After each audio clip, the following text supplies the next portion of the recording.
So I want to start with common positions and assumptions, and then their presumed basis, and then talk about the problems. So that's the pattern we'll use.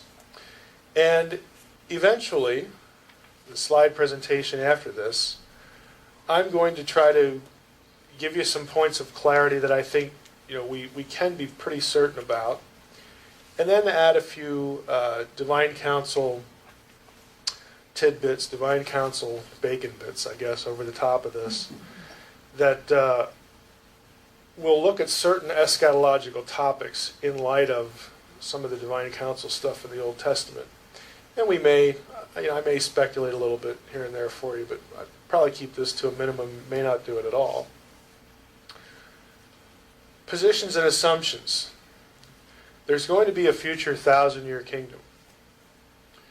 National Israel has a prophetic future. The Jerusalem temple will be rebuilt. There will be a rapture. Okay, all of those things are positions people take, and they are based on certain assumptions. Now, whether you realize it or not, these things are based on your interpretation of the promises given to Abraham, the promises given to David, 70 weeks of Daniel, again, how you presume that should be interpreted, and the flow of the book of Revelation. And whatever you mean by imminence. We believe the Bible teaches imminence. Jesus could come back right now. Well, what is imminence anyway? Prophetic literalism. What is literalism? And your assumption that second coming passages, when they don't all have the same wording, they must be different events. That's an assumption. There's nothing like there's like no footnote in the original, Hebrew and Greek that says, footnote. When passages disagree in wording, keep them separate. There's nothing like that. You just guess that's what you're supposed to do. When it comes to these things, especially the promises to Abraham, and to some extent promises to David, there the presumption is usually, this is an unconditional covenant. It doesn't matter what national Israel did or does. God will give them the land. So even though they sinned and went into exile, and God brought them back, but they were still beat up by every, two-bit and, legitimate empire that came along. Even though they were scattered, and, they didn't have a nation until 1948. What happened in 1948 must be a fulfillment of this, because the covenant is unconditional. But those are all assumptions. The other side will say, either they sinned it away, and the church inherited the promises because Israel failed, or they did get it. Remember the map yesterday about the kingdom of David, the kingdom of Solomon? They did inherit it, so why are you looking for anything else? What's this national future of Israel thing going on? Again, that's where the arguments are going to be. So you can defend either view. Let's look at the Abrahamic promises. Conditional or unconditional? Unilateral or bilateral? Are they dependent on obedience or not? Here is the first one we get, Genesis 12. Okay. Go from your country, I'll show you a land, I'll make of you a great nation, bless you, make your name great, so that you'll be a blessing. And so we have this multiplication of the population. We have a land in here. I will bless those who bless you. And him who dishonors you I will curse, so that through you, all families of the earth will be blessed. Right here, you read this. I don't see any conditions there. Looks unconditional. Genesis 15, 5 through 18. Again, look toward the heaven, number the stars if you're able to number them. So shall your offspring be. To your offspring I will give this land, from the river of Egypt to the great river Euphrates. We looked at that yesterday. And then there's this covenant ceremony where Abraham falls into a deep sleep, and the animals that he took and he split in half and he laid them side by side, and then the presence of God passes through. Again, looks pretty one-sided, looks pretty unilateral or unconditional. And it does. But then you get to Genesis 17. Same guy, Abram, same God, Yahweh. Same conversation continues. I am God Almighty. Walk before me and be blameless. Well, now it sounds like I'm obligated in some way. Be blameless so that I may make my covenant between me and you and multiply you greatly. Yeah, this is the wording of the previous covenant. And I will give to you and to your offspring after you the land of your sojournings, all the land of Canaan. That's clearly conditional language. Clearly. And God said to Abraham, as for you, you shall keep my covenant, you and your offspring after you throughout your generations. This is my covenant, which you shall keep. I mean, how many times does he have to say it? Every male among you shall be circumcised. Now, this is pre-Sinai, so the fundamental obligation here is circumcision, which was a sign of your entry into the covenant, your agreement to be part of this arrangement. Because when we get to Sinai, there's going to be a whole lot of other things that are connected to possession of the land. And then it most fundamentally, along with circumcision, will be love the Lord thy God, him only shall you worship, that sort of thing. Then the focus becomes loyalty to Yahweh as the lone object of worship. Okay, do not go into idolatry. Genesis 22, again, this is the Abraham and Isaac, offering thing. We get down to the end here. In your offspring shall all the nations of the earth be blessed, because you have obeyed my voice. Now, for those of you out there in internet land, and of course for those of you here, here's the point. When God tells Abraham to offer Isaac, to test his loyalty, his faith, Abraham could not just say, I don't feel like doing that. That's just kind of scary. I think I'll skip that. Because I know I'll still get the land. I'll still have a great family. I'll still have a great name. I'll still be a blessing because God unilaterally promised that to me with no obligations. Okay? No.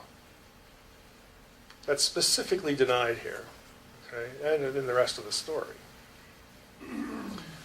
Deuteronomy 4, we've actually looked at these verses before, but I threw them back in here. Again, this is idolatry right here. If you act corruptly by making a carved image in the form of anything, just backtrack a little bit. You got to understand what Deuteronomy is.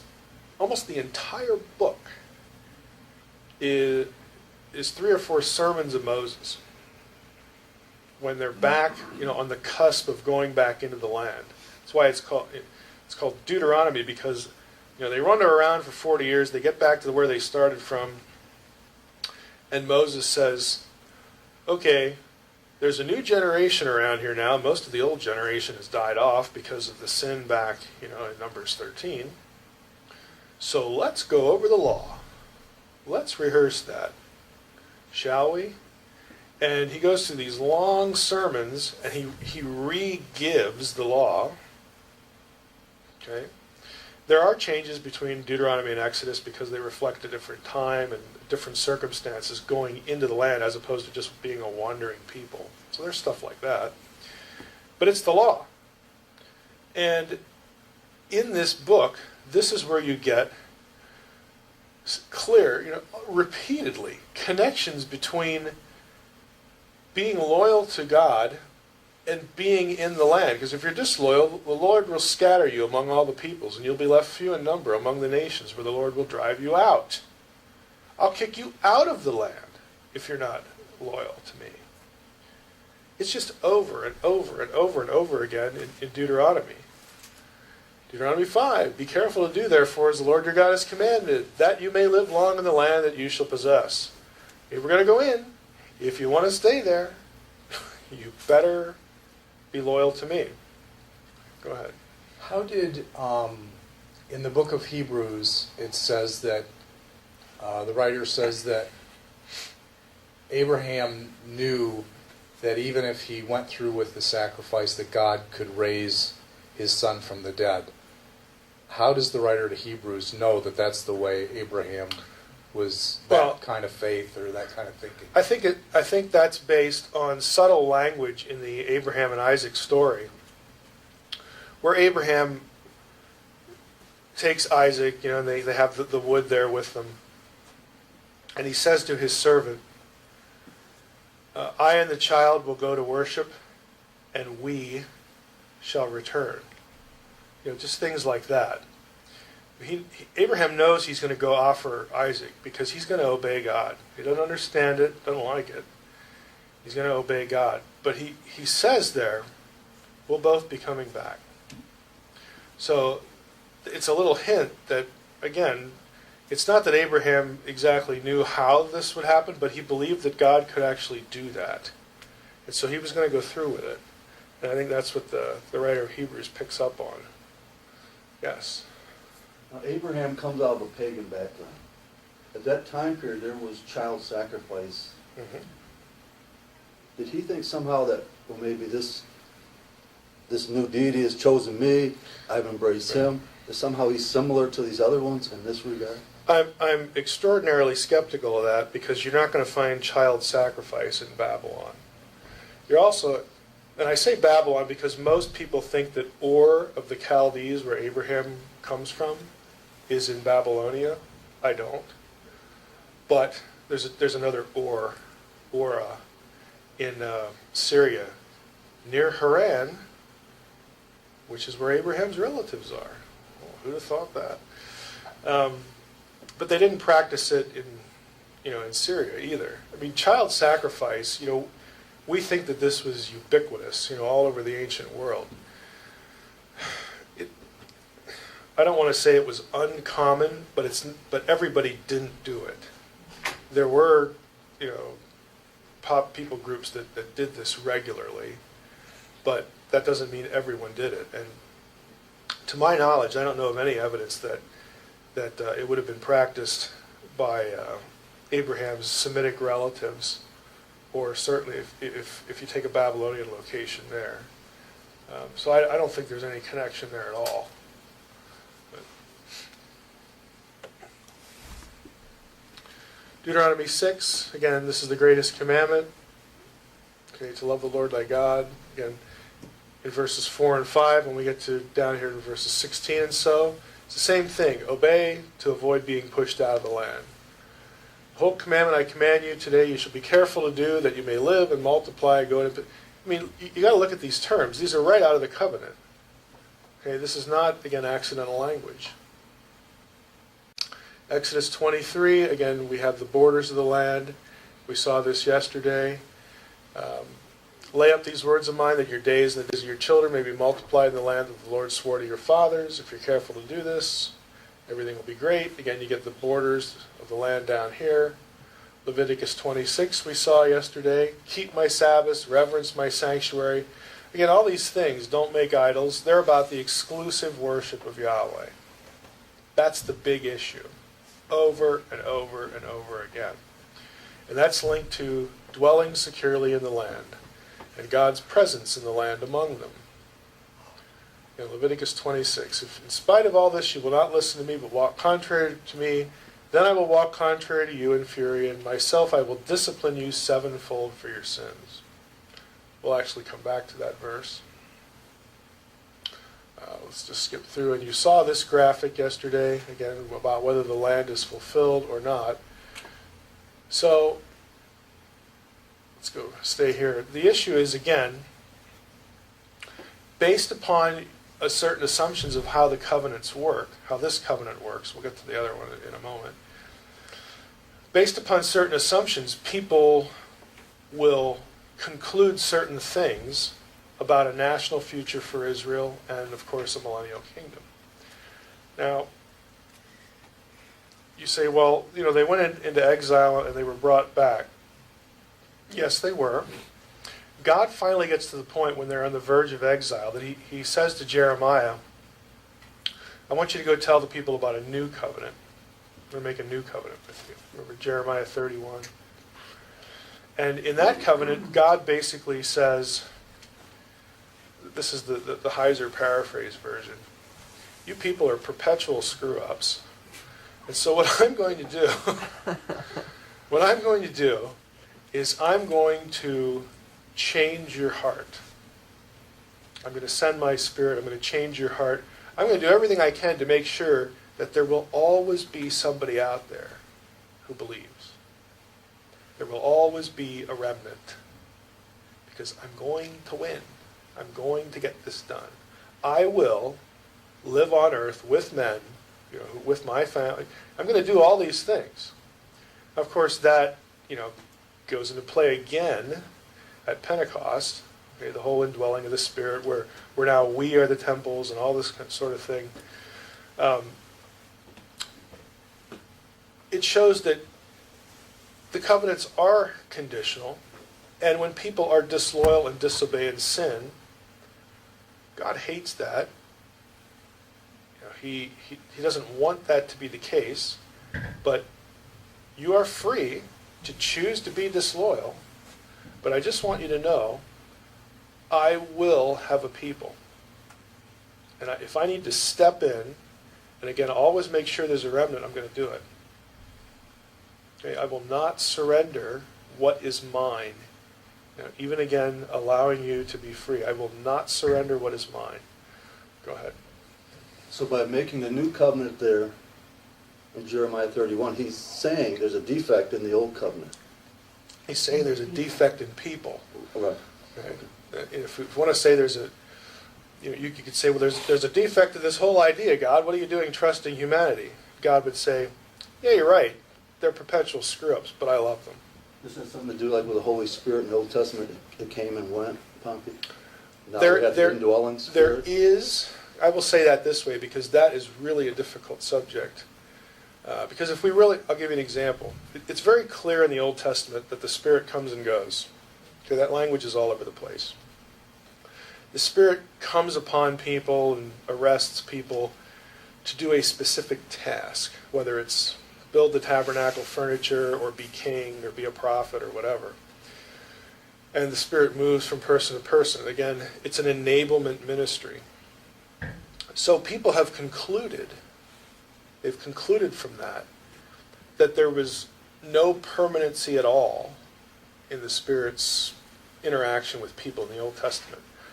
I don't really think that's the case, because if it's true that no one can be righteous without the assistance of the Spirit, and Paul's kind of clear on that, if that's true, then righteous people in the Old Testament needed the Spirit too.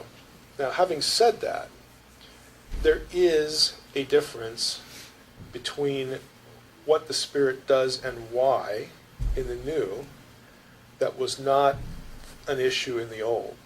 Okay, so there is something new about the new covenant. But to get into that, I will lose another hour. But I say it that way, again, to telegraph to people listening. Yes, there's something new going on here. And it does have to do with creating this circumcision-neutral thing we call the church, again, which Paul calls the mystery.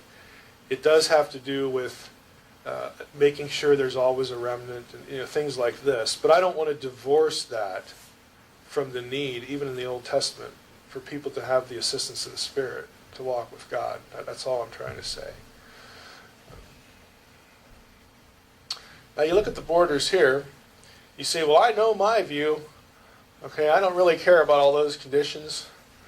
Thanks for showing those to me now. That's not going to rattle my cage. Oh, great, whatever. If you're honest, you got to deal with it. You got to deal with it. And you can fall back to the remnant idea. That's okay. That's in the Bible too, Jeremiah 31. And you can link the remnant idea to the borders of the land. Wonderful. For those among us that would say, again, this is more the Reformed crowd and the amillennial crowd, that's it, Mike, give it to them. We're the ones that always believed in the conditionality of the covenants and that it was handed to the church and the church inherits everything. Yeah, I'm loving this. Well, I'll give you something to hate now. See this little strip right here? The stuff that wasn't under David and Solomon's control. Depending on which boundary list you use for the land, Israel didn't get the land. Now this is a little map. You'd have to, again, you can look at it when you get the slides. You go down here and it'll tell you what the different set of lines are.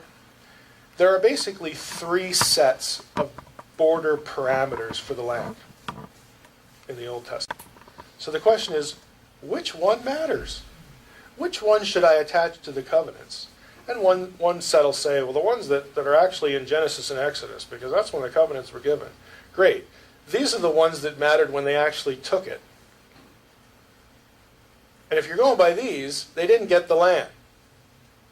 They never got it. All of it. They got most of it, but they never got all of it. And you can even make an argument based on Judges and parts of Joshua and the end of the beginning of Judges, that even what it looks like was taken, sort of kind of wasn't, because there's still Canaanites living in their midst. Okay, so like, what's your definition of conquest? What's your definition of take the land? Because if you're the amillennialist and you're going to argue this, you got to answer those questions. You have to come up with a coherent answer. It's probably easier to argue that they didn't get the land, they just sinned it away. God just punished them and gave it to the church. That's probably your easier argument. Of course, then you have to deal with all those passages that we just went through, and I don't think I repeat them here. Oh yeah, I do this one, Leviticus 26. All of those passages that I showed you, though, as clear as they are about the conditionality, they all have something like this. If they confess their iniquity and the iniquity of their fathers, then I'm going to remember my covenant. Now okay, they sinned it away, but God said, I'll remember my covenant. He did bring them back to the land. And yeah, they weren't independent until 1948, we understand that. But if I'm speaking to amillennialists, you don't want to hear anything about 1948 anyway. So, does 1948 matter in terms of the Bible, in terms of biblical prophecy? And you get people really divided, on this issue. And it works its way into current political positions. How friendly do we need to be to Israel and all that kind of stuff? So the real issue, though, behind all those issues, the real issue is, what does it mean that God remembers his covenant with respect to Israel? Does that mean that the remembrance happened in 1948? That was the clue. That was the evidence that God remembered his covenant. And of course, then you're going to link that to a future for national Israel, and we need to be, good to Israel, or we'll be cursed, and all this stuff. Or does the remembrance mean the church? Or both? I mean, you actually have 3 choices there. Which one's right? I don't know. Okay, I'm just telling you that your position, your prophetic positions are not self-evident. You don't just open a Bible and out pops your position on eschatology. Don't tell me the Bible says so. The Bible says all this too. Okay, the Bible doesn't come with a set of instructions. It doesn't come with a hermeneutical guide. Okay, this is your hermeneutical guide. And you say, well, Mike, it's not just my brain, it's the Spirit. Well, that's wonderful. That's just great, because what that means is that you're the godly one. You're the one led by the Spirit, and those other people aren't. Okay? That's part of the reason why the church is in so much trouble. Okay? Because, we attach godliness and Spirit-ledness, and isn't that a butchery of the English language? Spirit-ledness to our position on eschatology. that somehow the Spirit cleared up the ambiguity for me. I must be special. I must be walking with God. I don't know what's wrong with these other people. They're so dense the Spirit can't reach them. Or else they believe in a pre-trib rapture. Come on. You just need to get real. You need to I would say you need to understand that prophecy is deliberately cryptic. Okay, there's a reason for that. And you need to just let God know what's going to go on. Let God know what the right interpretation is. Sure, take a position, enjoy it, think about it, but be charitable to other positions.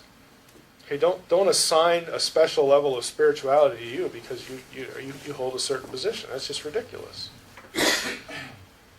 That is as arrogant as the scholar, okay, who assigns complete validity to a position because he or she holds it. Okay, it's just as arrogant. Go ahead. In Acts, when I think it's the angel comes to Cornelius and says, your gifts and your offerings, your prayers have come up before God as a memorial. Mm-hmm. Do you have any sense as to how that happens? Like, how does God, consider our prayers, our gifts, and then, I think I'll do something for this righteous person? Well, I think the imagery is for us. I mean, God doesn't need visible images. He doesn't need things like that to see and hear. So I'm not quite sure what you're asking. I'm not either, but ultimately God knows and sees and hears, the heart. So these prayers being offered, if that's the point, in the Old Testament, they would use incense as imagery, as a symbolic, visible thing for the people, to remind the people that down here on earth we're trying to reach, God, in the way God wants us to do that. So they were visible reminders like that. They also used incense because when you slaughter lots of animals, it stinks. So there was a practical use of incense as well. But I think those sorts of things are incidental to God and more important, for us. That's why he gives them. Let me muddy the waters even more. Okay, remember Leviticus 26? Okay, if they confess, I'll remember my covenant. Okay. I will make my dwelling among them. My soul shall not abhor you. I will walk among you and be your God. You shall be my people. And of course, that was conditioned on loyalty to Yahweh. And then, but I will, for their sake, remember the covenant with their forefathers. That's actually quoted in the Old Testament or in the New Testament.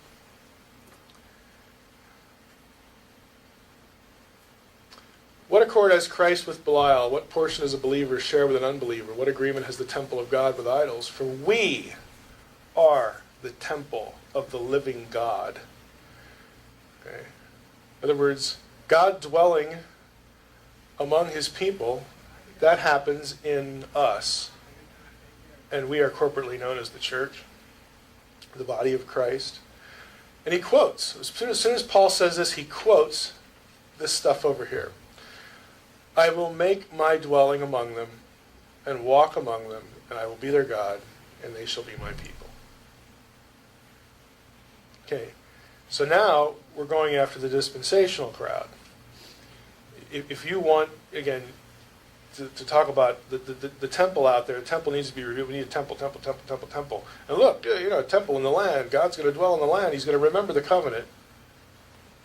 Right there. Okay, you got to deal with that. Paul knew that passage too.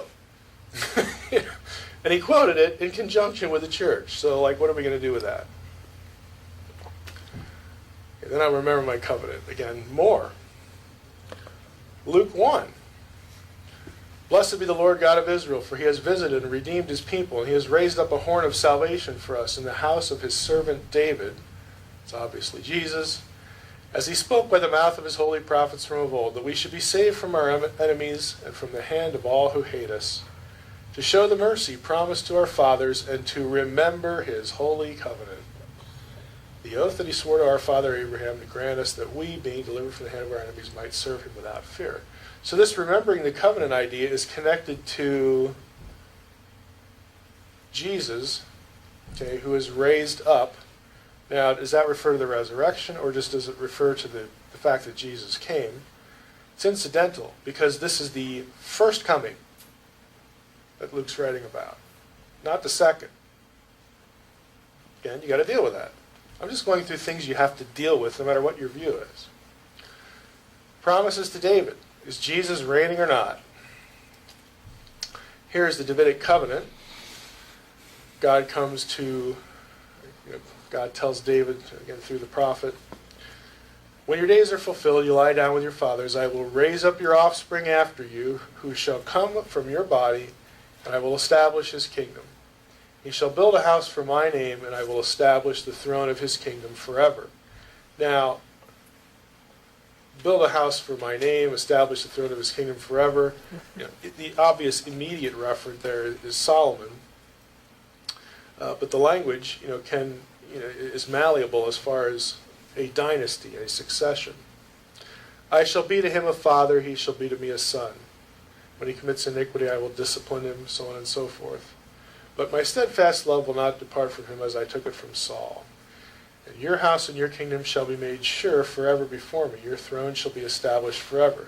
This is the covenant that establishes the legitimacy of only the line of David to be king.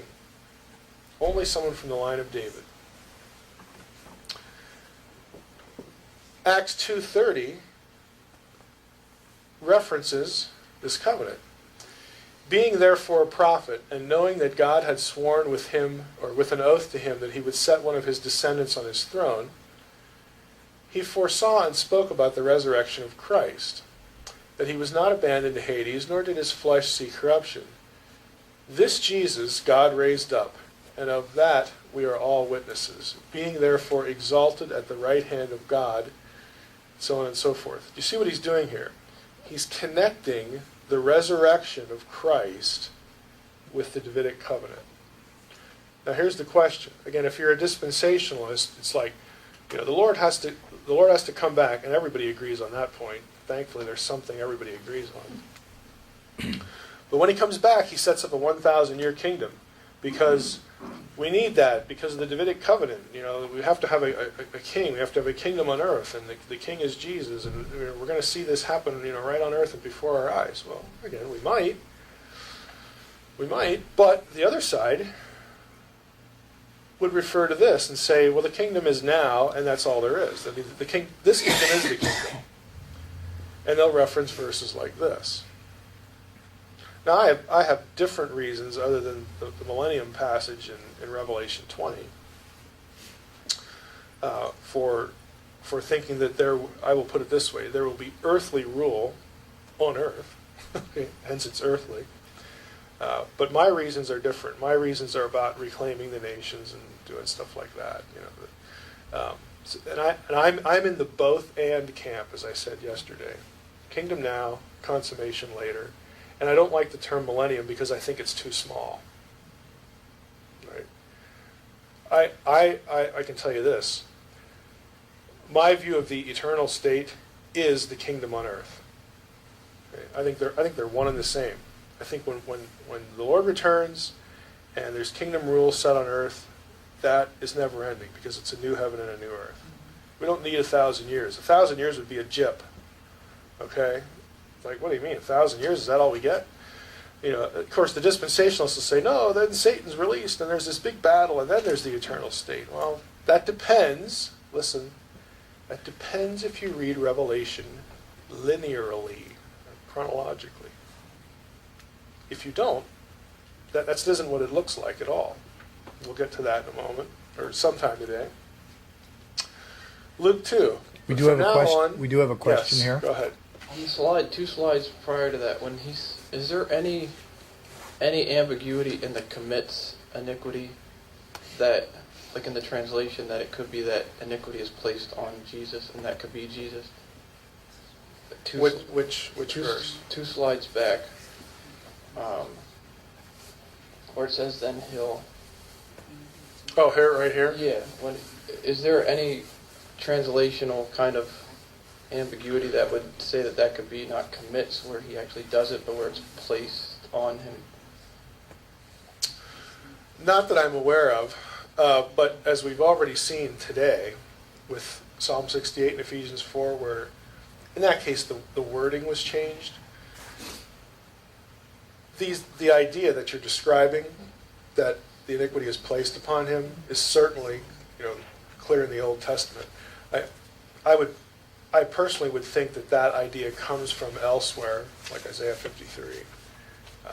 But given that the New Testament writers do take thematic ideas from verses and then, adapt the wording to the point they want to make, you could make that. What I would want to see is a clear citation of these elements here with that change to know that they were thinking of this passage, if you follow that.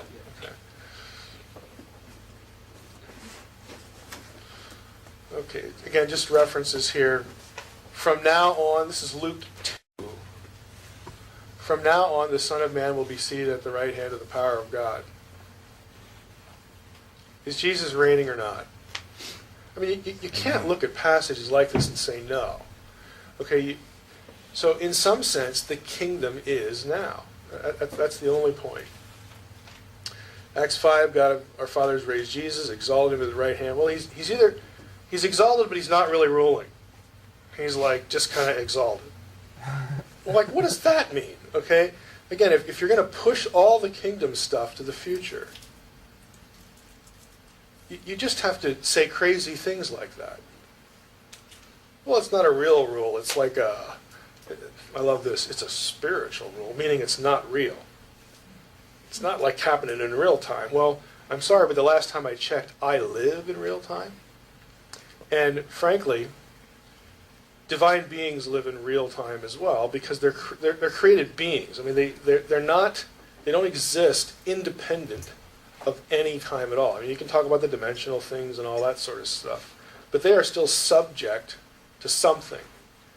Only God is completely divorced from anything we associate with time and space and all that kind of thing. He's the only one who can act independently of it. Or Luke 1 or 3, whatever. If you find it, let me know, and then we'll tell everybody. Acts 7, again, the same. These are just references to Jesus at the right hand of God and reigning. 1 Peter 3, which we already saw. Continue with, again, I've entitled this set of slides, Problems with Prophecy. So we'll continue with that. And again, the goal is,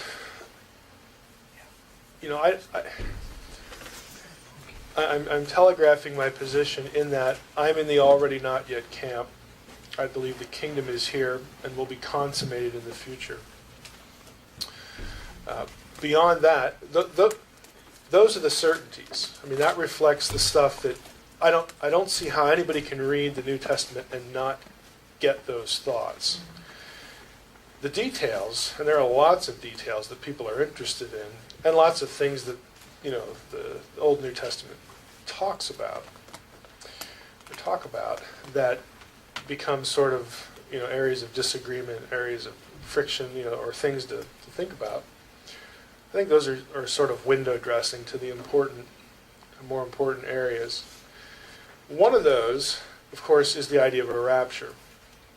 Now, I'm hoping, I don't know what anybody's position is here, and again, I don't really care.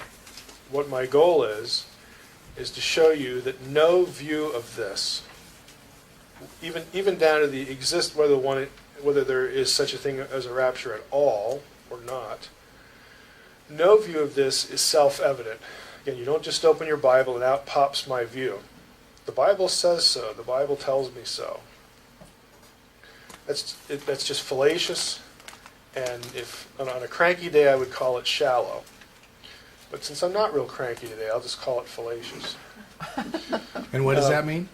False. Okay. I mean, it's a fallacy. It's a logical fallacy. doesn't mean the idea is false. It means the assumption that it's secure and certain and self-evident. The real question, as we'll see, is are you a splitter or a joiner? You have to decide that. There is no footnote, there is no appendix in your Bible that tells you which one to be. You say, well, what do you mean splitter or joiner? Well, let's jump in here and you'll find out. Illustration.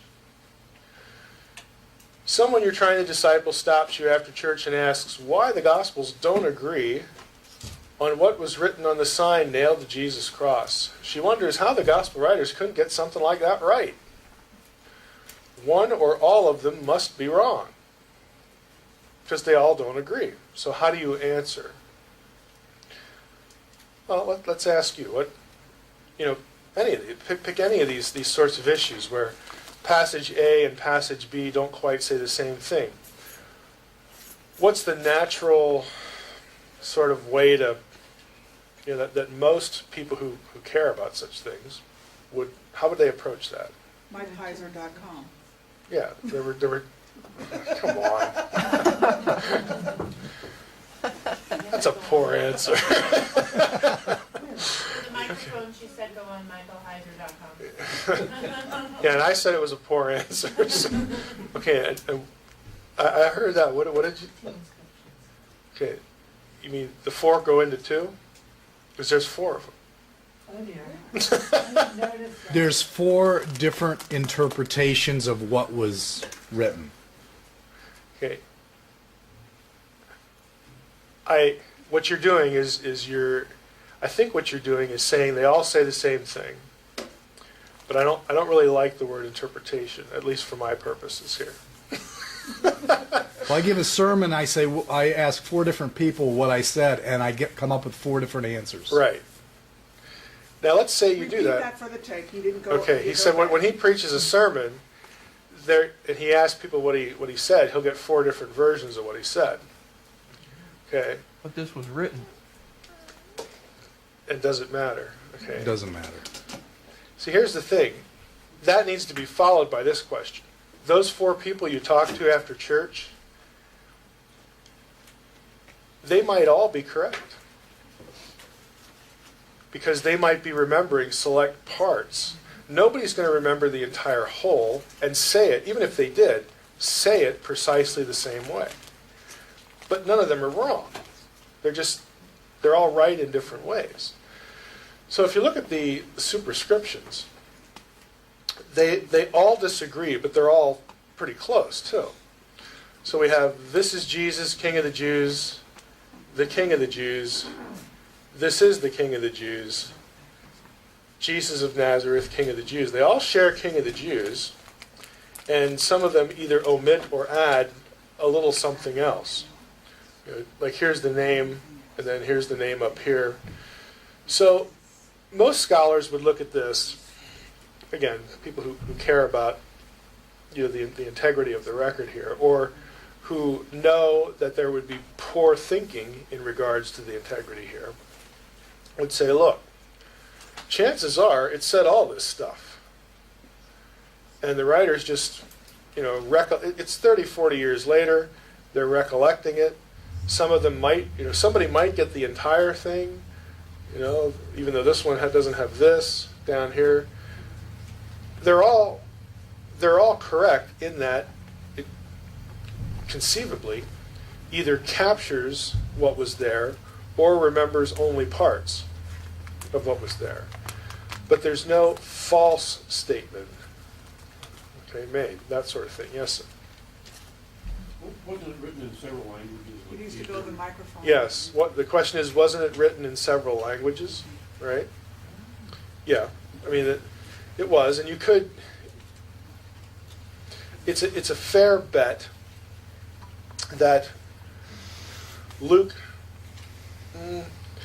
probably knew Greek and Latin. Again, this is the Greco-Roman world. He's a Gentile, so I don't think we could really give him Hebrew or Aramaic. But the others were either at least bilingual and perhaps trilingual as well. So they could have been recollecting something from one of the other languages. It's possible. Let me give you a modern illustration. This is months ago, but Speaker Bonner on the House budget deal.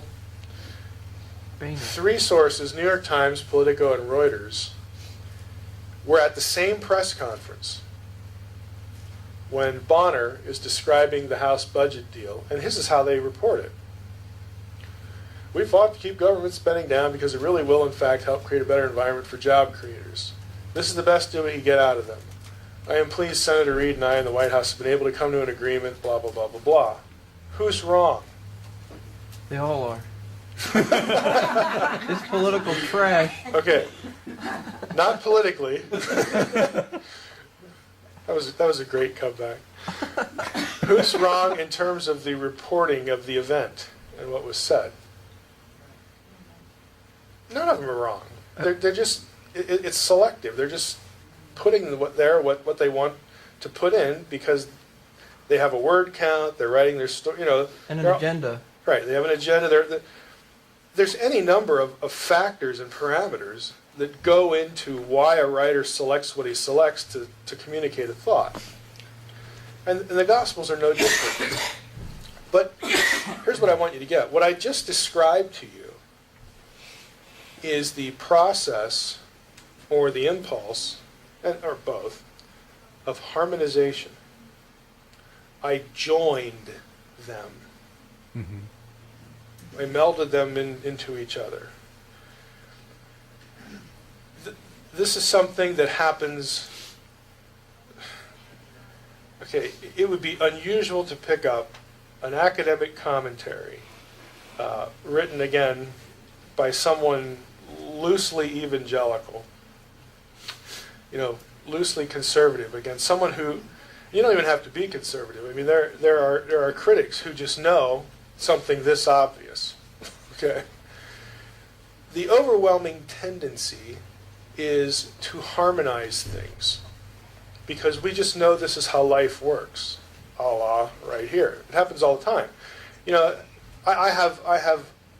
I remember when the first war in Iraq started, I saved newspapers from that event.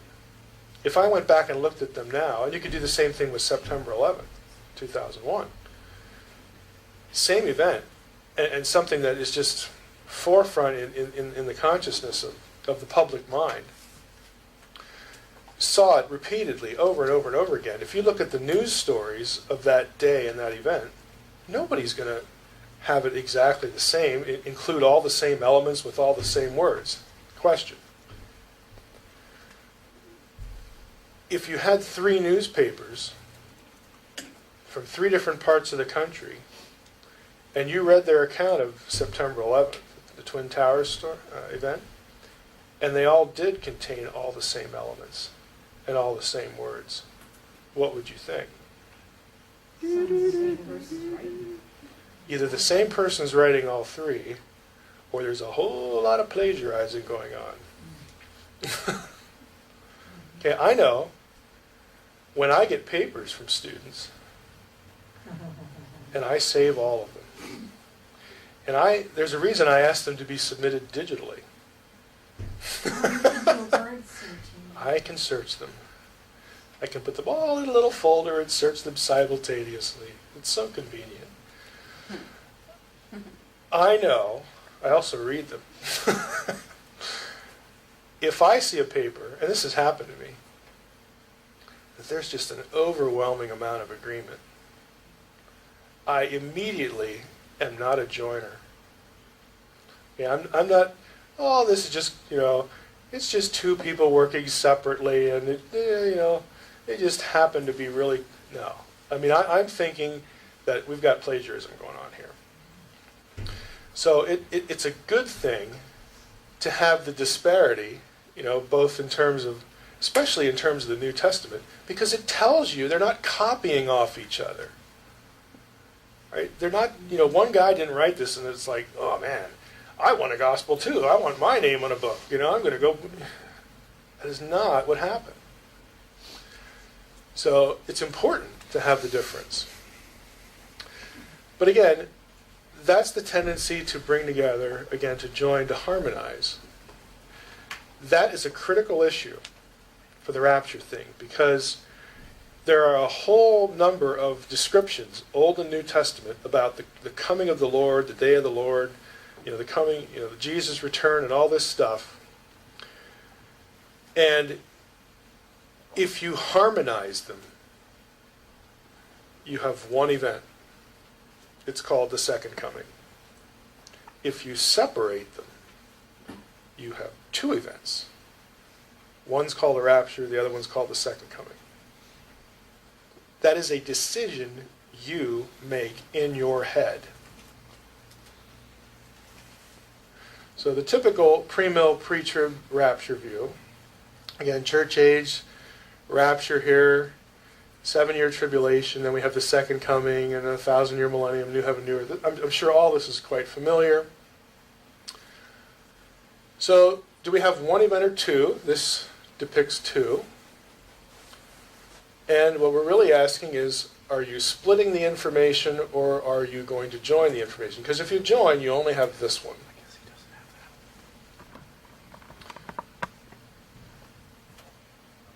Okay?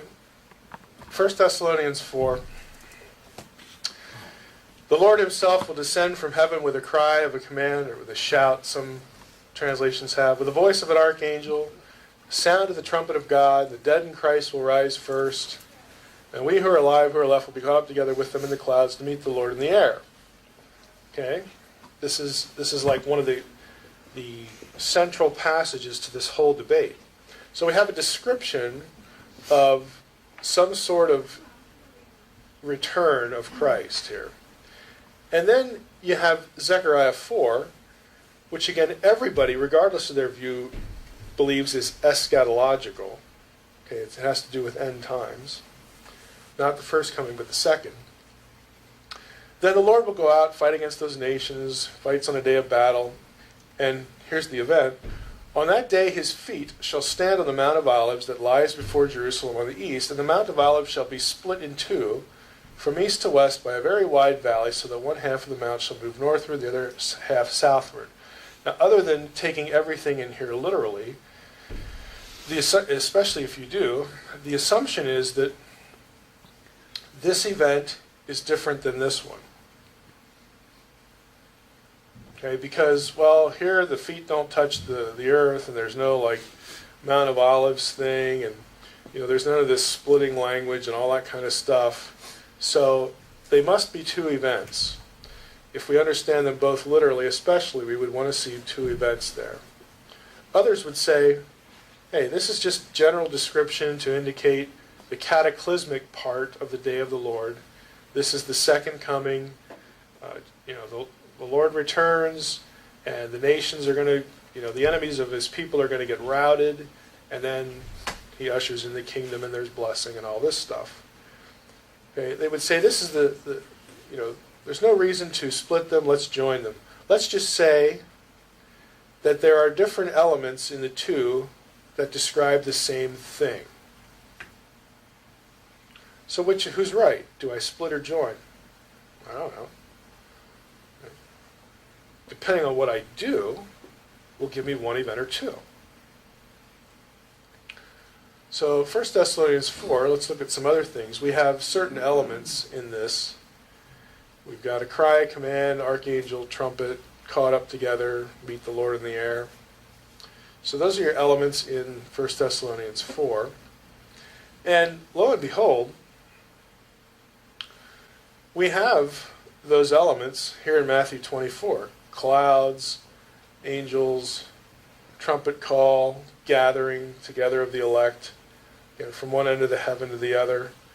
You say, well, what happened to the shout? We're missing the shout. Well, again, you got 4 out of 5. That ain't bad. Notice verse 30 comes after verse 15. Okay? So when you see the abomination of desolation spoken of by Daniel the prophet standing in the holy place, let the reader understand. And let those who are in Judea flee to the mountains. But for the sake of the elect, those days will be cut short. This comes after that. So here's the question. Does this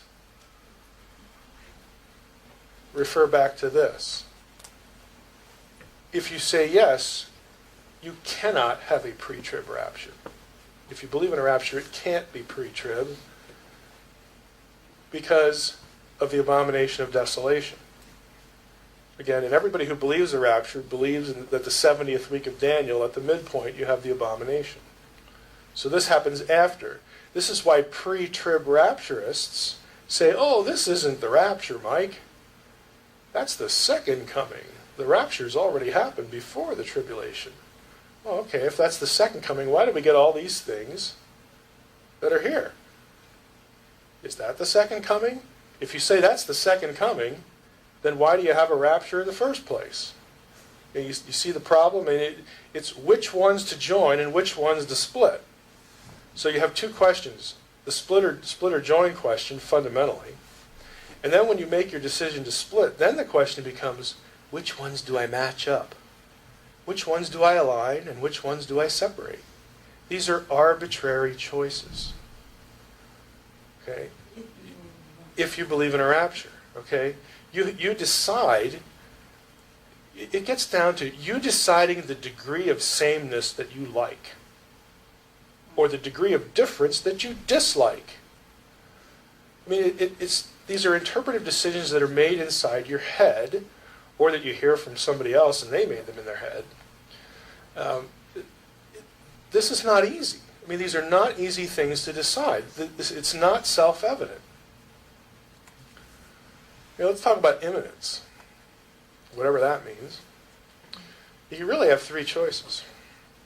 Does imminence mean Jesus could return in the next eye blink? That is, there's nothing preventing it. There's nothing that has to happen.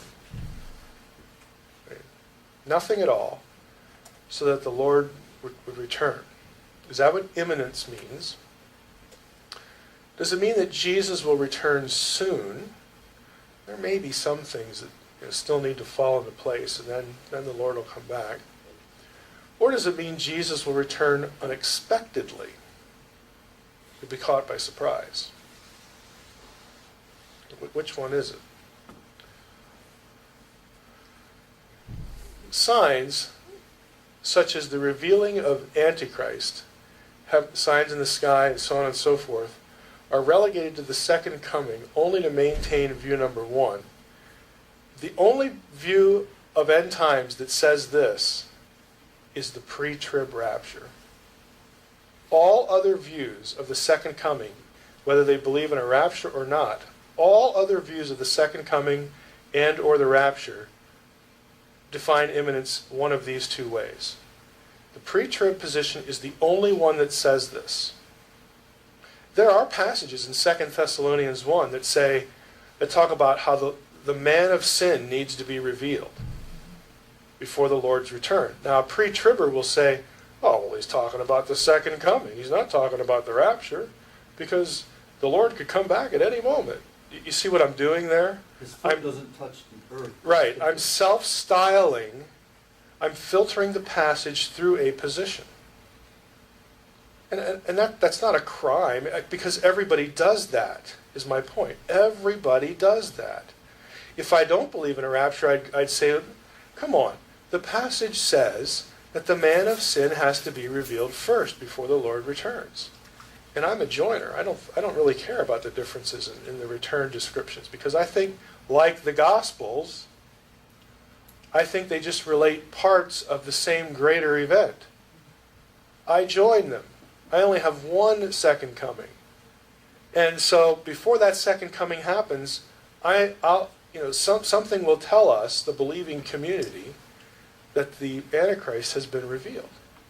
And after that, then I'm going to start looking like the Lord can come back, because this thing happened. Signs in the sky. Okay, Jesus in Matthew 24 talks about signs in the sky that would precede his coming. Well, Mike, that's only the second coming. That doesn't have anything to do with the rapture. Again, you see what I'm doing? I'm assuming two events, before which nothing needs to happen. But if you put them together, you cannot say this. You not only cannot, you wouldn't. You just won't. You don't want to. Because then that's your own contradiction. 1 Thessalonians 5 is kind of interesting. Go ahead. In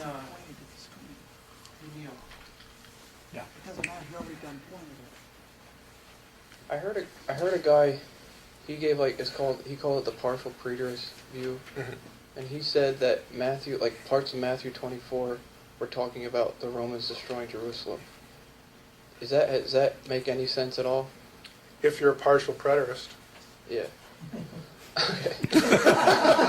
It makes perfect sense if you're a partial and I'm answering it that way because that's the answer. You have to filter it. Right. In other words, if I presuppose that position, it makes beautiful sense. A preterism is the idea that, again, that a certain amount of prophecy, in that case partial, so he's not a full preterist, a certain amount of prophecy, even New Testament prophecy, has already been fulfilled. And the key event is usually the destruction of Jerusalem. So I get to a preterist position along the lines of certain assumptions, one of which is the book of Revelation was written before 70 AD. I have to have that to be a preterist in any sense. I must have it. Because if I don't, well then what's the sense of preterism? Then it's all this language doesn't pertain to the destruction of Jerusalem. It must pertain to something future. I've just blown my preterism apart if I don't have the book of Revelation prior to 70. And again, you can make arguments in favor of the book of Revelation being authored before 70 AD. Yeah, one of the key issues is there's a reference to the court of the Gentiles and the sanctuary in the book of Revelation. Well, this is kind of funny because the preterist has to interpret that literally. That has to be like the real temple, still standing. Because then the language is talking about Titus and he's going to come in and destroy the sanctuary and all this stuff. Because if it's written after 90, I'm not talking about the real sanctuary because man, that's history. It's 20 years ago. So there are little things like that, but you need that. So if you argue that and you like that, then what you just asked, that makes perfect sense. Every view can articulate itself extending from its own presuppositions so that it looks beautiful, beautifully coherent. How could anybody not believe, it just works so well? Why is it that they all say that? Because they all make different presumptions and proceed therefrom. And then they pretend, this is what the Bible says. Well, you're taking what the Bible says and you're filtering it through this thing. That's really where your position comes from. And again, that's not a crime. We all do that. The only way to not do that is just not to care. That's kind of where I'm at. Whatever. I tell people I'm a pro-millennialist. I'm in favor of it. I like that idea. Amen. It's a little bit of a lie because, again, I think it's too restrictive, but, they get the point.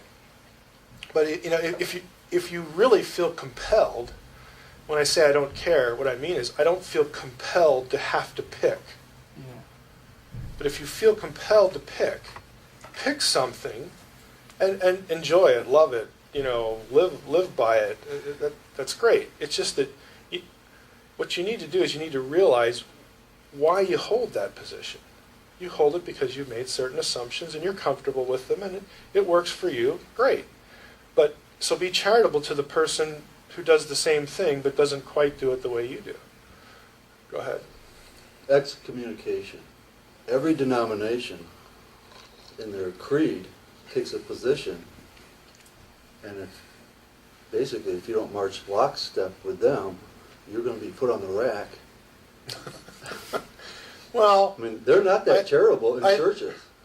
a lot of churches aren't, but I think you're overstating the negative case because a lot of denominations will say something like, "We believe in the return of the Lord." Well, everybody believes that. In other words,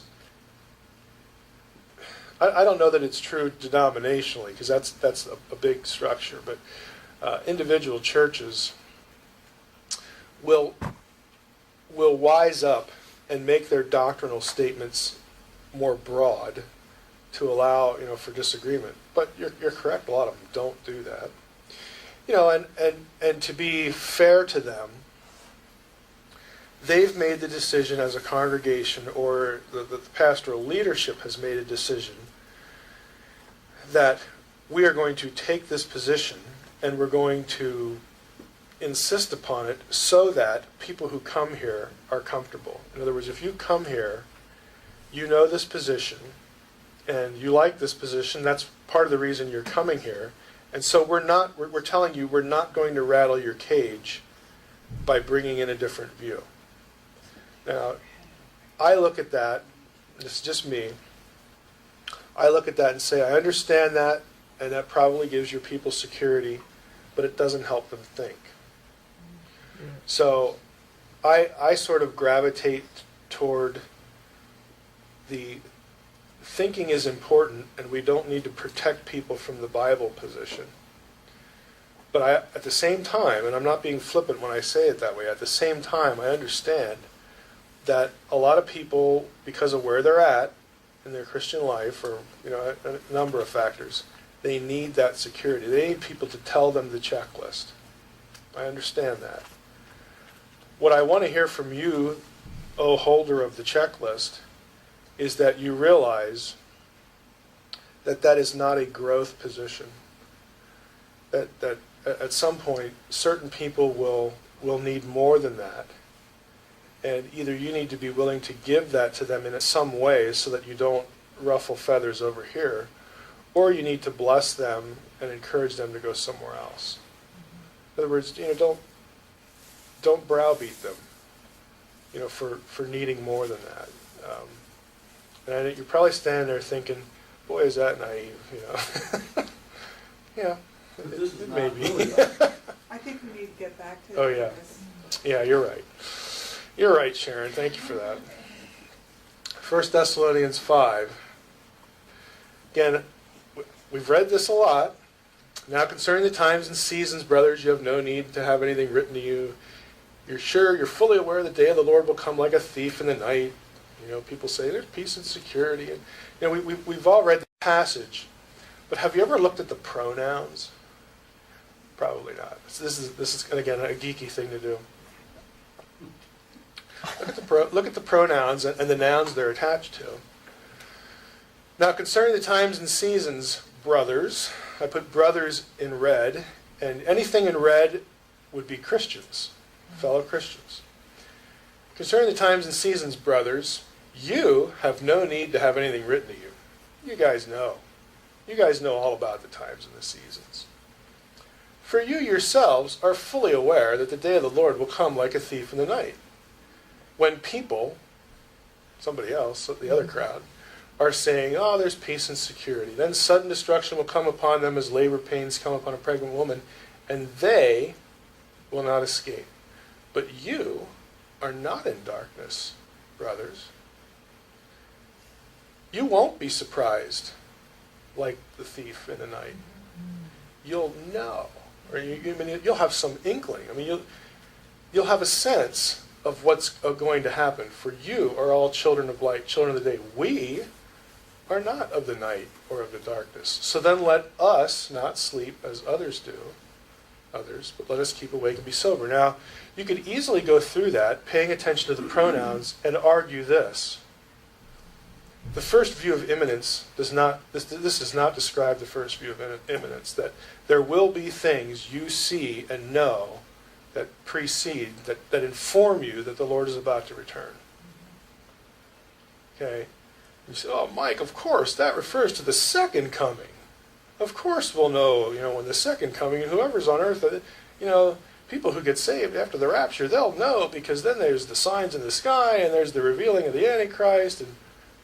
But, okay, you've just assumed, again, that you have two events instead of one. Again, what I'm trying to show you is that you can go to these passages and you can filter them a variety of ways. You can parse them a variety of ways. based upon, again, certain assumptions that are brought to them. Let's talk about the 70th week of Daniel. Is it fulfilled or is it future? Again, we have our pre-trib scheme up here. 7-year tribulation. This is the key concept that is attached to this whole 70th week of Daniel thing. And I have Matthew 24 here because, again, it's representative of this. There will be great tribulation such as not been from the beginning of the world. So the references to these great tribulation are in this view, the pre-mill, pre-trib, or any view of the rapture. You can have a mid-trib or a pre-wrath or a post-trib. They all want to see a specific 7-year period of tribulation after what is referred to as the church age, the current times, that there will be some indication that we've moved into a 7-year ticking clock time period. Okay? Now here's Daniel 9 with the 70 weeks. 70 weeks are decreed about your people, your holy city, to finish the transgression of this whole list. We have a reference to the 70. Bring in everlasting righteousness, seal the vision, and anoint the most holy place. Then down here, we have 62 weeks. After 62 weeks, it'll be built again with squares and open in troubled time. And the anointed one will be cut off after this 62. And then, I should say down here, there's one other week. Assumption number 1. The 70 weeks are 70 periods of 7 years. That's an assumption. And the 70th week is therefore 70 years. So if this is true, if the 70 weeks are 70 periods of 7 years, then the last one, logically, would also be 7 years. Okay? Here are 2 more assumptions. The Great Tribulation is 7 years long. Therefore, the 70th week of Daniel is the Great Tribulation. It's perfectly coherent in terms of its logic, but with any syllogism, you have to ask, are the premises sound? Okay, how sound are they? These 2 are the trouble spots. This one, most scholars would say, yeah, the weeks are 7 years. I'm not going to worry about that. And so that would mean the last one is also 7 years. Not everybody says that. I'll show you an exception, but most people do. These 2 are the trouble spots because if I click this, it would open up my software. If you search for the word tribulation in the New Testament, it never occurs with the numeral 7. There is no verse that defines the tribulation in terms of 7 years. That's a guess. It's an assumption. It's a deduction. Okay? And I added that search in here too, where I put in tribulation and 7, or the word week. They do not occur together. So here's the issue. I'm still going to believe that there is a tribulation, because Matthew says there's a period of tribulation. I mean, that much, it seems like I'm okay to say. Again, speaking as, someone who, wants to hold this view. So I'm gonna take that as a specific time period, and I'm gonna take it as 7 years because that seems logical. Okay. Another view would say, I really don't want to take that position because I don't have a verse that justifies it. Okay? Both of them, I think, can be honest positions if the first one says, yeah, I don't have a verse, but I'm going to go there anyway because it seems reasonable. All right, well, I can see how it would seem reasonable. Again, you're making some guesses and deductive reasoning. Everybody does that somewhere, fine. What I want you to see is it's not self-evident. Assumption 2. This one's kind of mind-blowing. It's assumed that there was only one set of 70 weeks, and that set is 490 years. 70 weeks are decreed. And that 70 is later repeated, this is the assumption, later repeated here, 7, 62, and 1. That the whole description is describing the same set of 70 weeks. That's right. That's the 7 and 62 is 69 plus 1 is 70. So this is sort of gives you the whole number, and then it re-describes it down here. So we have one set of 70 weeks. What if, well, before I get to the what if, I might want to skip this too. If you take the one set of views, if you take the one set view, then you have to make certain other assumptions as to when it starts, when the 70 weeks start. And this people in the holy city, down in verse 20 or verse 24, the assumption is that the finish the transgression, putting an end to sin, atone for iniquity. The assumption is that that describes the crucifixion and the atoning sacrifice of Christ. So we need to have all of the weeks, either end with that or somehow revolve around this event. We're going to get to this assumption about whether this really refers to the crucifixion or not. Here are your options as to when to start the 70 weeks. Okay, let's just move on beyond that. Here's what I really want to get to. What if there are two sets? 70 weeks are decreed. And what if we assume that this is describing one series of 70 weeks and a series of events associated with that 70, and then we draw a line here, and this is another set? Then that means that this talk about the atonement for iniquity and all this kind of stuff does not refer, it cannot refer to the crucifixion and stuff like that, because that would be described down here, the abomination of desolation and whatnot. Or maybe it does, and then this has something to do eschatologically. There are just so many layers and positions you could take on this, depending on whether you see this as a summary and then this repeats that, or whether you believe they're two sets. Well, what's the right answer? I don't know. I don't. Could be either. If you take, if you do this division of sets, the first set, and you'll notice that it's only 70 years, and I'll tell you how they justify that.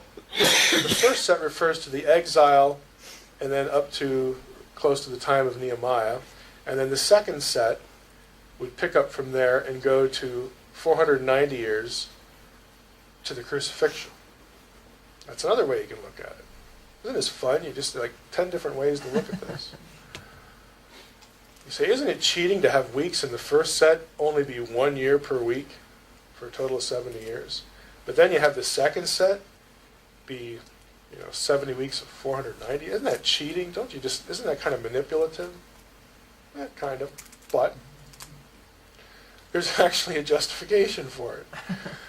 First option, let's say there's chronological evidence that 7 refers to every 7th year of a sabbatical cycle. So 77s is 1 year 70 times. That's possible. Second option would be, again, there's also evidence from elsewhere in Scripture that a 7-year sabbatical cycle itself was considered 1 week. So then you'd have 490. Which one do I like? Well, it depends on which scheme I like. Again, I'm making choices. There's nothing that tells me you can't have this one, but you must have that one. There's nothing that tells you that. If you're going with the 1 week is 1 year, you'd go to Leviticus 25 and you do the whole every 7th year thing. That's the passage you like.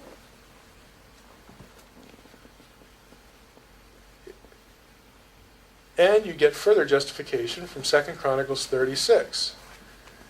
He took into exile in Babylon those who had escaped from the sword. They became servants to him and to his sons until the establishment of the kingdom of Persia. This describes the exile. To fulfill the word of the Lord by the mouth of Jeremiah until the land had enjoyed its Sabbaths. Okay. 70 years. Right there. It says it, 70 years. And so there are those who would take 2 Chronicles 36 and the exile itself and the language of the Sabbaths and say that adds up to obviously 70 years. And the Sabbath week, every 7th year, 1 year, is what Daniel 9 is talking about. Okay? Sounds great. And again, for people who take that view, they can take that and then articulate and expand upon it through the rest of their eschatology, and it looks beautiful. It looks wonderful.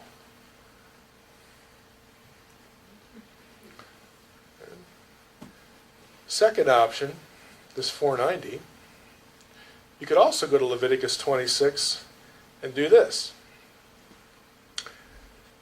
If in spite of this you will not listen to me, then I will discipline you again sevenfold for your sins. 70 times 7.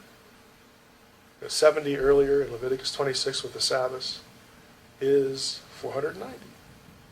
I like that one. I like that view. In fact, I like both of them so much, I'm going to choose them both and have 2 sets of 70. I mean, how do you know? How do you know? Assumption 3. Verse 24 is about Jesus' atoning sacrifice. Because you got this, put an end to sin, atone for iniquity, bring in everlasting righteousness. Again, this is an extremely common assumption.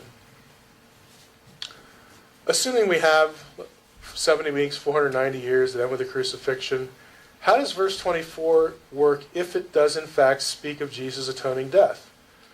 So, what is the scope of Jesus' atoning death? What does it cover? Does it cover only the Jews? Because that's who the 70 weeks prophecy is aimed at, your people in your city. That's a new spin on limited atonement right there. It's only for Jewish people. Did the death of Jesus put an end to sin? Well, it kind of depends how you massage that idea. Okay? Did it really put an end to sin? I mean, what does that mean? It certainly didn't put an end to sinning. So, like, if somebody sins after the resurrection, then sin is still around. You know, you see what I mean? I mean, how do you fit the language to what's going on? Did the death of Jesus atone for iniquity? This is the one, because it certainly seems quite clear, that leads people to latch onto this and then interpret the rest of them in light of that one. But when you get into this everlasting righteousness, seal up the vision and prophecy, anoint a most holy place, did the death of Jesus do this? Okay, did it bring in everlasting righteousness? Did it anoint a most holy place? Like, well, what would that be? The way you can understand this to atone for iniquity is if you take that view, the first view that the 70 is the 70 years of captivity, then this language is about the end of the captivity and the return to Jerusalem and the rebuilding of the temple to anoint the most holy place. And I can make a case for that. What if it was about the end of the exile? So we have the 70-year exile, finish the transgression, put an end to sin. Israel's forgiven. Okay? They're forgiven. The transgression is over. That's over and done with. Their iniquity has been atoned for. And to bring in everlasting righteousness, some scholars would suggest that lasting vindication would be a better way to put that, based upon something going on in Daniel 8. To seal both vision and prophet. Whose vision? Which prophet? Well, the ones that prophesied about the exile. Their prophecy was fulfilled now. And the holy place is the temple. You see how you can coherently do that. So, which one is which? Go ahead. Is there a connection with where in the New Testament Jesus talks about forgiving 70 times 7? I think if there is an allusion back to that, again based on the Leviticus thing, I think it would be by analogy, but that's also like idiomatic. It's a Hebrew idiom that shows up in other contexts. that means consistently and fully without reneging, on your forgiveness, that kind of thing. So I couldn't say with certainty that it's an actual reference back to that specific idea or passage. Another assumption. The anointed one of verse 26a, after the 62 weeks, an anointed one shall be cut off. That must be Jesus. Okay, assumption that the anointed one of verse 26a is not the prince of verse 26b, the second half of the verse. So here we have, you're 62, you're anointed one, and then this prince. Well, in verse 25, both terms are used in the same verse. So the question becomes, is this two people or one? Do we have an anointed one and a prince? Are they two separate people? Or is this, pardon the grammatical speak, is this appositional? Is this just a way of describing that? Okay, depending on how you answer that, when you come down here, okay, you've got 7 weeks and 62 because they're going to be associated with this issue. Let's just go down here.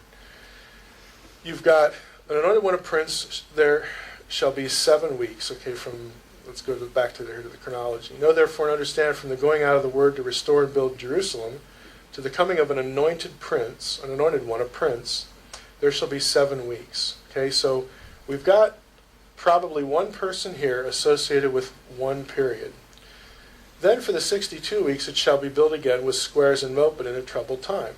And after the 62 weeks an anointed one shall be cut off and shall have nothing, and the people of the prince who is to come shall destroy the city. So here's the question. Because this period was associated with both terms, should I take this period, the 62, and associate it with both terms as though they're one person like they were up here, or do I make them two people? Right. Okay, so this view is obviously splitting them. You shall make a strong covenant with many for 1 week, and so on and so forth. So you have this issue, and again, this anointed one would be different than this anointed one. There are those who, though, because they see all this as happening not in the future, but in the period of Antiochus. Okay, remember the guy who goes in and slays the pig on the altar and stuff like that? They would say that you can, combine these things, and they would usually take these references here as some sort of, chronological symbolism or something. And again, you say, well, that's a cop-out to say it's symbolic. Well, to some people it's not. You come down here and you have, one and the same. Who knows? Okay. Is this what we should do? Keep the colors the same? It's hard to know. So the questions, again, associated with this: why is there no verse that makes this equation? Why is there no mention of 7 years in the book of Revelation? Did you realize that? The book of Revelation never even talks about 7 years. Now it talks about 3.5s and 1260s, but then the question becomes, do I add them, or is it talking about the same set? I don't know. Right? And if there is a 1260, does that require, if there is a 3.5, does that require a 7? Again, you could easily say, well, yes, that makes sense. 3.5. Why would it be 3.5? And that is it coincidental that that's half a 7? Maybe we should be looking at this as a 7-year. I don't know. I don't know. I can go either way and make sense of it. As I go along, I make a series of assumptions and logical deductions. But there's nothing that actually tells me that in either direction. Again, no mention of weeks in Revelation. Boy, it'd sure be nice to have the word week show up in Revelation, if that was the point. Why is Daniel 9:24-27 never quoted in the book of Revelation? It'd sure be nice to have that, wouldn't it? You say, well, you don't need it quoted. You just kind of need like allusions to things in there, like oh no wait, we don't have 7. We don't have weeks. Like what? You know what I mean? But what you do is you start with Daniel 9 and you work out a scheme so that you have a view of Daniel 9 in a broad sweep of activity. And then you take that broad sweep of activity and then you take that whole thing to Revelation. That's how you do it. Well, it's cheat. You know, some would say it's cheating. Others would say, no, it's not cheating. I'm just taking a bigger view. Again, I can argue any side of this. Temple will be rebuilt. Oh, what could be more obvious? Basis for a literal temple. Well, everybody goes to Ezekiel 40 and 48. And they like Daniel 9, 24, and 27 because, hey, it alludes to the ceasing of sacrifices and offerings, and you got to have a temple for that. Yeah, you do, but if you do, it gets destroyed. Nobody ever seems to see that, because they usually want the temple rebuilt for the millennium, okay, for the return of the King. And then there's this whole discussion: do we have sacrifices in the millennium or not? You know, why would we do that if Jesus is the sacrifice? And, well, you need to step back here a little bit and realize that the temple here, and the word never occurs, but if the sacrifices and offerings speak of a temple, it gets destroyed. Right in the verse. Okay, so then we have a third temple, or actually be a fourth temple, because the next one will be the third, if there is a next one. So how many temples do we need? And again, this is being a little snippy here, but I'm going to do it only for the sake of the illustration. How many temples do you need? As many as you need for the system to work. That's how many you need. You either need none or 2 more, or one, Again, you're extrapolating to make the system coherent. So on Ezekiel 40 and 48, well, it has dimensions. It must be literal because it talks about height and width and all this kind of stuff. It must be literal. Well, Ezekiel 43, again, right in that 40 to 48 section. Well, the man was standing beside me. I heard one speaking to me out of the temple, and he said, "Son of man, this is the place of my throne and the place of the soles of my feet, where I will dwell in the midst of the people of Israel forever. And the house of Israel shall no more defile my holy name, neither they nor their kings, by their whoring and by the dead bodies of their kings at the high places." So this idea right here, this is the place of my throne, the soles of my feet, where I will dwell in the midst of the people of Israel forever. Same language is back here in Ezekiel 37. And again, this is the dry bones thing. "I will set them in their land and multiply them, and set my sanctuary in their midst forevermore. My dwelling place shall be with them, and I will be their God, and they shall be my people. And the nations will know that I am the Lord who sanctifies Israel, when my sanctuary is in their midst forevermore." Universally taken as evidence for the rebuilding of a temple for the kingdom. This gets quoted in the New Testament. Unfortunately for some, fortunately for others. Again, it just depends on how you're going to construct your system. Paul, you're a mess. "What accord has Christ with Belial? What portion does a believer share with an unbeliever? What agreement has the temple of God with idols? For we are the temple of the living God, as God said, I will make my dwelling among them, walk among them, be their God, they shall be my people." Again, this is all true, and again, this is all pertaining to the church. And so those who want to argue for a future literal temple will say, this is all true, but again, there's this already not yet idea. And so while this is not, we're not going to deny this, we're still going to expect a literal temple because of the references in Daniel and blah, blah, blah, blah, blah. I mean, again, you can go with any system you like. By the way, back here, we are the temple of the living God. Do you not know that you, plural, are God's temple? Again, Paul writing to the Corinthians. This is plural in the Greek, the pronoun. So it refers corporately to the group of believers there as God's temple, and God's Spirit is dwelling in them. And 3 chapters later, your body, these are singular. The Holy Spirit is within you. Okay, you're the temple individually. So you actually get both in 1 Corinthians. You get a reference to the corporate group of believers as the temple and the individual person as the temple. Book of Revelation, linear sequence or something else? There's 2 slides. Do I have time to hit Yeah, this? it's 10 after 11. Okay. There are 2 slides here. And this is something that is probably unfamiliar to most of you, and it'll take, I'm hoping that the way I've constructed it here, that you'll see this. This is Revelation. I've taken this isn't original with me. I got this from a commentary on Revelation. But it goes from chapter 6 to the end of the book. So it's the stuff after the letters, to the churches, the 7 churches. Now, you'll notice that there is patterning.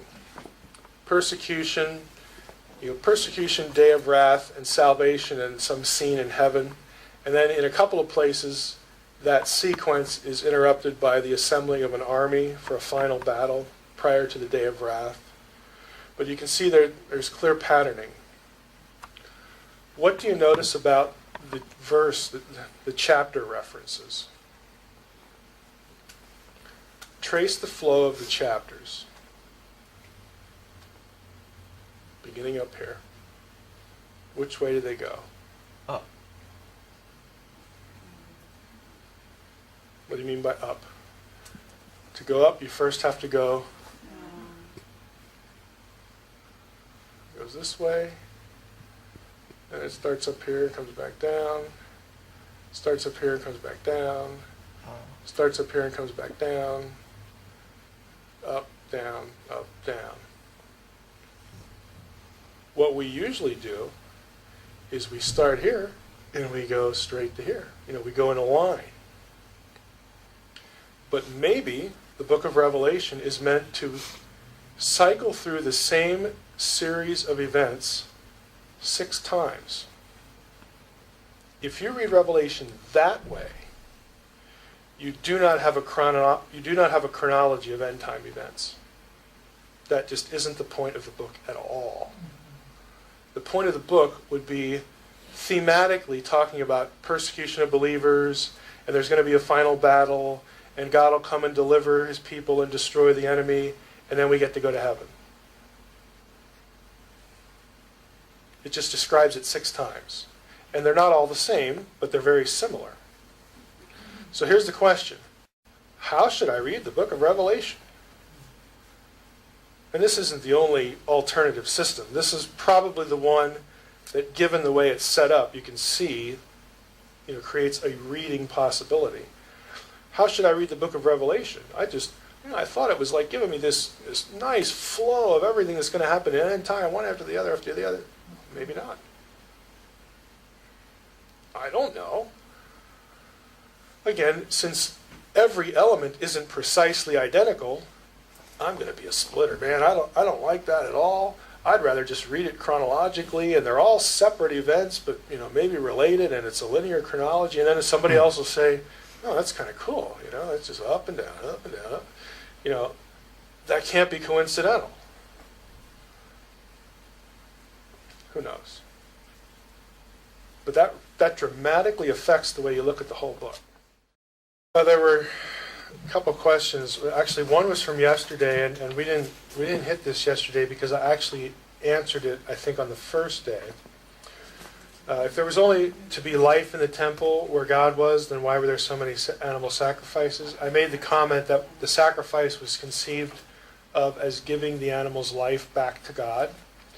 But the carcasses were to be disposed of outside of sanctified areas, and the ashes as well. So there's not an incongruence there with sacrifice and life. You're giving the life back to God.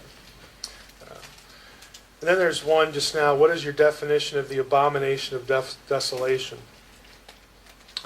The language in the text about the abomination is quite cryptic and obtuse. I would say that there are a number of possibilities here, and they all fall under the notion of defilement of the sanctuary itself, defilement of the holy place, or some sort of act of sacrilege, and that's about as far as I take it. I don't like to speculate on specifics when I don't really have anything to hang my hat on. in that regard. I do think the Antiochus event is worth looking at for its typology, as far as, sacrificing a pig on the altar and that sort of thing, and declaring himself to be God. And we don't actually have the specifics repeated anywhere, after Daniel.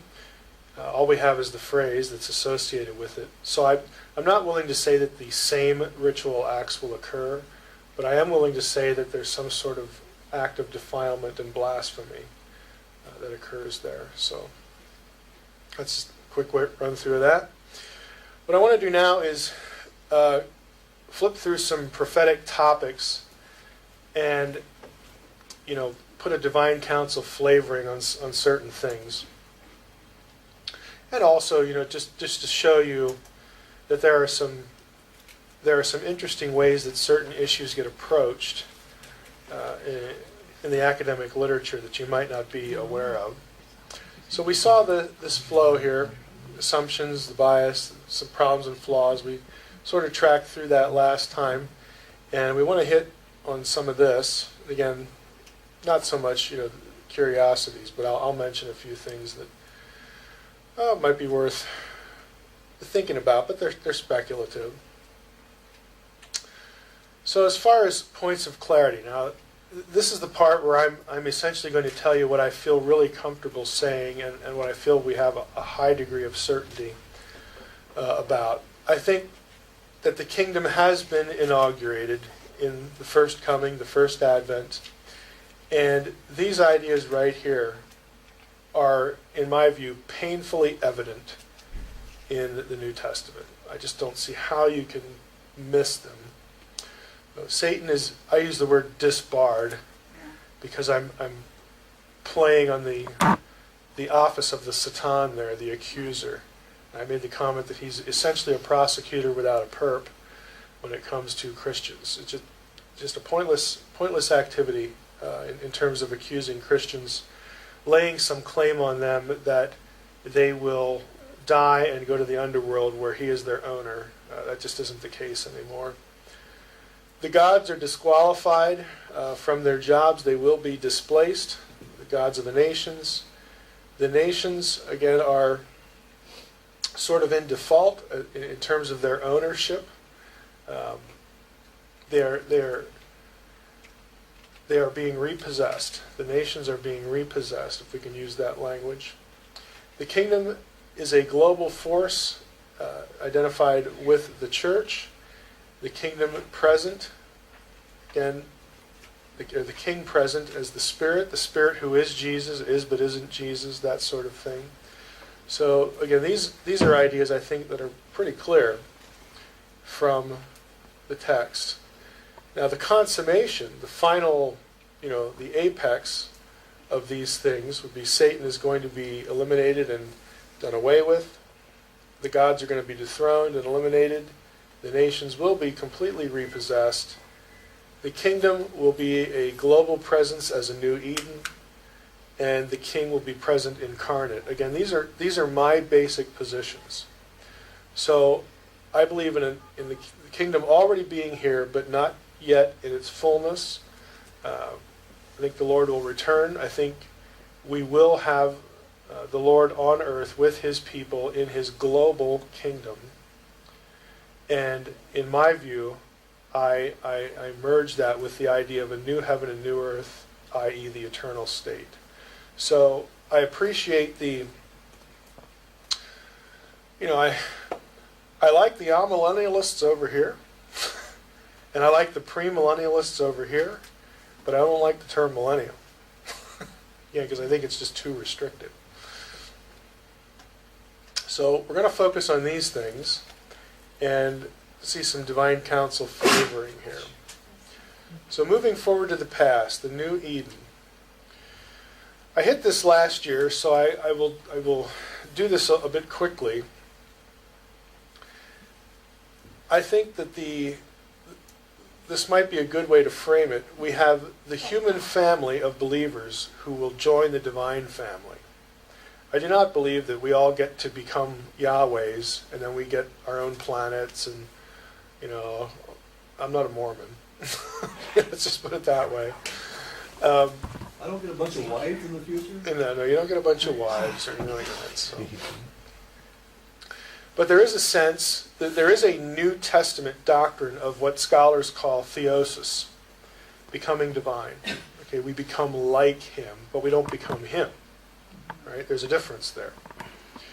And these passages talk about that. You know, I like 1 John 3, behold what manner of love the Father has bestowed upon us, that we should be called the children of God. And then John adds, and that is what we are. It's just sort of putting the emphasis on it there.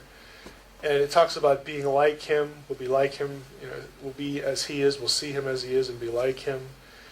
2 Peter 2, again, we become partakers of the divine nature. Again, all this language in the New Testament. Romans 8, creation is awaiting in travail the arrival, the culmination, the unveiling of the sons of God, who are us. Ephesians 1, again, all this language pertains to that. And we have this, the one who overcomes and conquers. If somebody can go quickly to Revelation 2. Revelation 2. Look up verse 7 quickly. He who's able to hear, let him listen to and give heed to what the Spirit says to the assemblies. To him who overcomes, I will grant to eat of the fruit of the tree of life, which is in the paradise of God. Right? Go ahead and read verse 11. He who's able to hear, let him listen to and heed what the Spirit says to the assemblies, the churches. He who overcomes shall in no way be injured by the second death. Right? Go ahead and read verse 17. He who is able to hear, let him listen to and heed what the Spirit says to the assemblies. To him who overcomes, I will give to eat the manna that is hidden, and I will give him a white stone with a new name engraved on a stone, which no one knows or understands except he who receives it. Right? Last one, we might as well do chapter 3, verse 5 and 12. There's some patterning going on here that I'll draw your attention to. Thus says he who conquers, be clad in white garments, and I will not erase or blot out his name from the book of life. I will acknowledge him as mine, and I will confess his name openly before my Father and before his angels. And just 12. Mm-hmm. He who overcomes, I will make him a pillar in the sanctuary of my God. He shall never be put out of it or go out of it, and I will write on him the name of my God and the name of the city of my God, the new Jerusalem which descends from my God out of heaven, and my own new name. Okay, all of those, thank you, all of those are prefaced with the phrase, he who overcomes, the one who overcomes. And they all have something to do with membership, permanent membership in the family and the council, the presence of God. Because you get some temple imagery there, sort of equating us with pillars in the temple and that sort of thing. In the next slide, the next part of the discussion, the same phrase is going to be used of believers as well with respect to being put over the nations. So you actually have Revelation, and again, they all occur in the section of Revelation that is speaking to the churches, i.e. believers. Okay? So the book of Revelation is starting to describe a restoration of the original Edenic intent. That to him that overcomes, believers, will become, with God, part of the council, part of the bureaucratic ruling structure, and part of God's family. Again, it's using this language in this way, again, the overcoming language, to speak of permanent membership in these institutions. And the same thing is hinted at in these over here. Go ahead, Sharon. Flip to the In next the one. midst of all that, there was Revelation 2:26. Is that on the next slide? We'll Which have to look says, here. is it? Is it? Yep. Okay. I'll be fine. That was highlighted. Again, again, expanding, again, from this, we have this phrase, and the phrase is connected with our becoming part of the divine family, becoming, partaking of the divine nature, becoming a permanent fixture in the presence of God. That sort of idea. And to expand on that, again, we did this last year, so I'm not going to spend too much time on it, but in Ephesians 1, again, we get some of this repetition, and down here as well, where believers are referred to as hagioi. I really dislike the translation saints. I really wish it would be translated holy ones, because that's the way English translations tend to do it in the Old Testament. So if you don't translate it the same way both times, you lose the connection. It's easy to make the mental connection. If we're thinking of ourselves as holy ones here, it's easy to sort of go back to the Old Testament and see the same language. So, again, these passages, and down here, these are the ones in the Corinthians that talked about us being the temple, being indwelt by the very presence of God. That's what makes us holy ones. We are in Christ, and Christ is in us through the Spirit, and all these familiar New Testament concepts. But they are matched and mixed and coupled with divine sonship and adoption language in the New Testament that is not accidental. God wants a family, so he uses family terms. He has a divine family, a non-human divine family, the sons of God, and so when that terminology is used in the New Testament, the non-human sons of God are also called holy ones. When both of those terms and all that language is used in the New Testament of believers,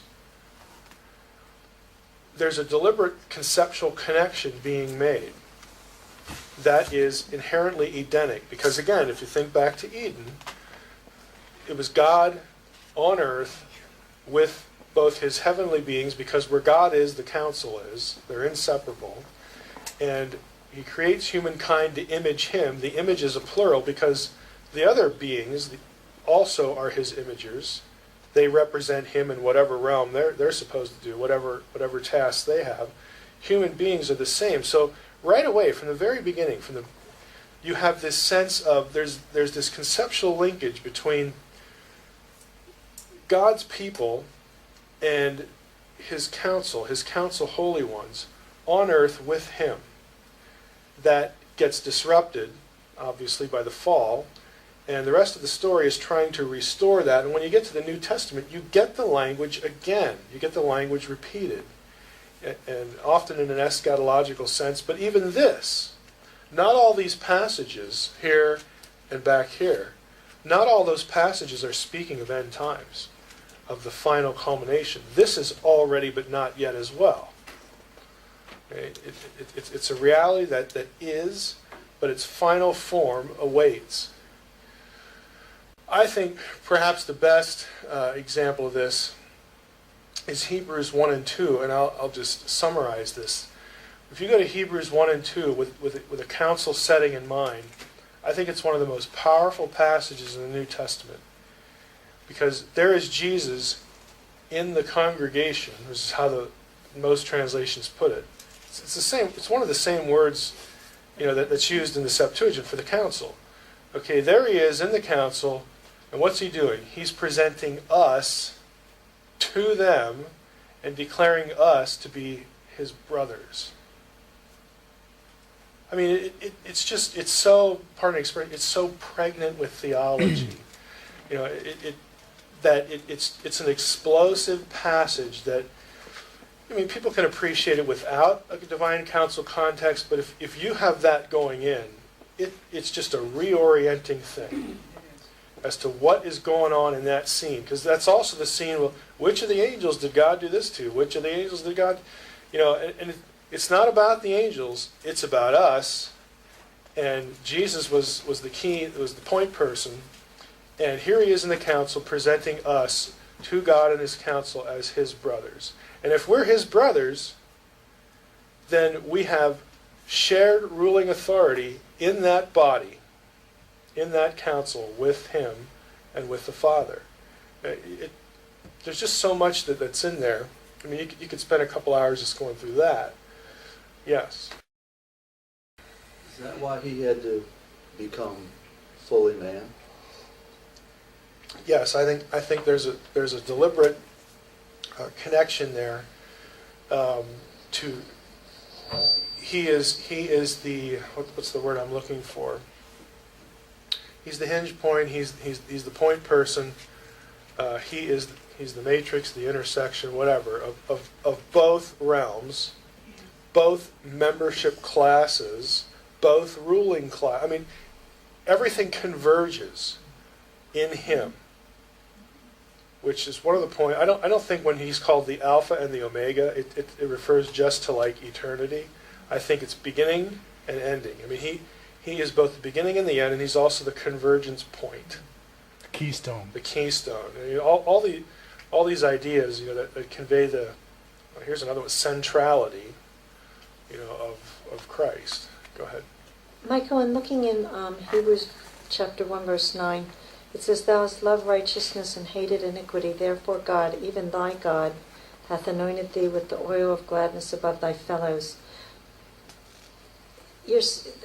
I'm just trying to understand. Mm-hmm. You have God, therefore God, even thy God, which is a distinction of maybe the invisible Yahweh, but there's something distinctly different about Jesus in that verse. And then who are his fellows? Because it sounds like he's being taken from among lesser beings, which he's not, and being lifted up. But it wouldn't be referring to human. I'd have to actually look at the whole. Sure. Can we hold can that deal till with it Q&A? later. Yeah. Yeah, thanks. Yeah, to make sure I'm in sync with you mentally, I'd have to look at that. Displacement, second theme. Earthly rule for human council members. Here you get the same language, him who overcomes. And in this case, if you look up these verses, we won't bother to do these. But if you look up these verses, it's about being set over the nations. It's about, you know what, I would like to look up 3:21 because I think that's the less familiar. If somebody can look up Revelation 3:21. I think that's even clearer than being set over the nations. If somebody has it, go ahead.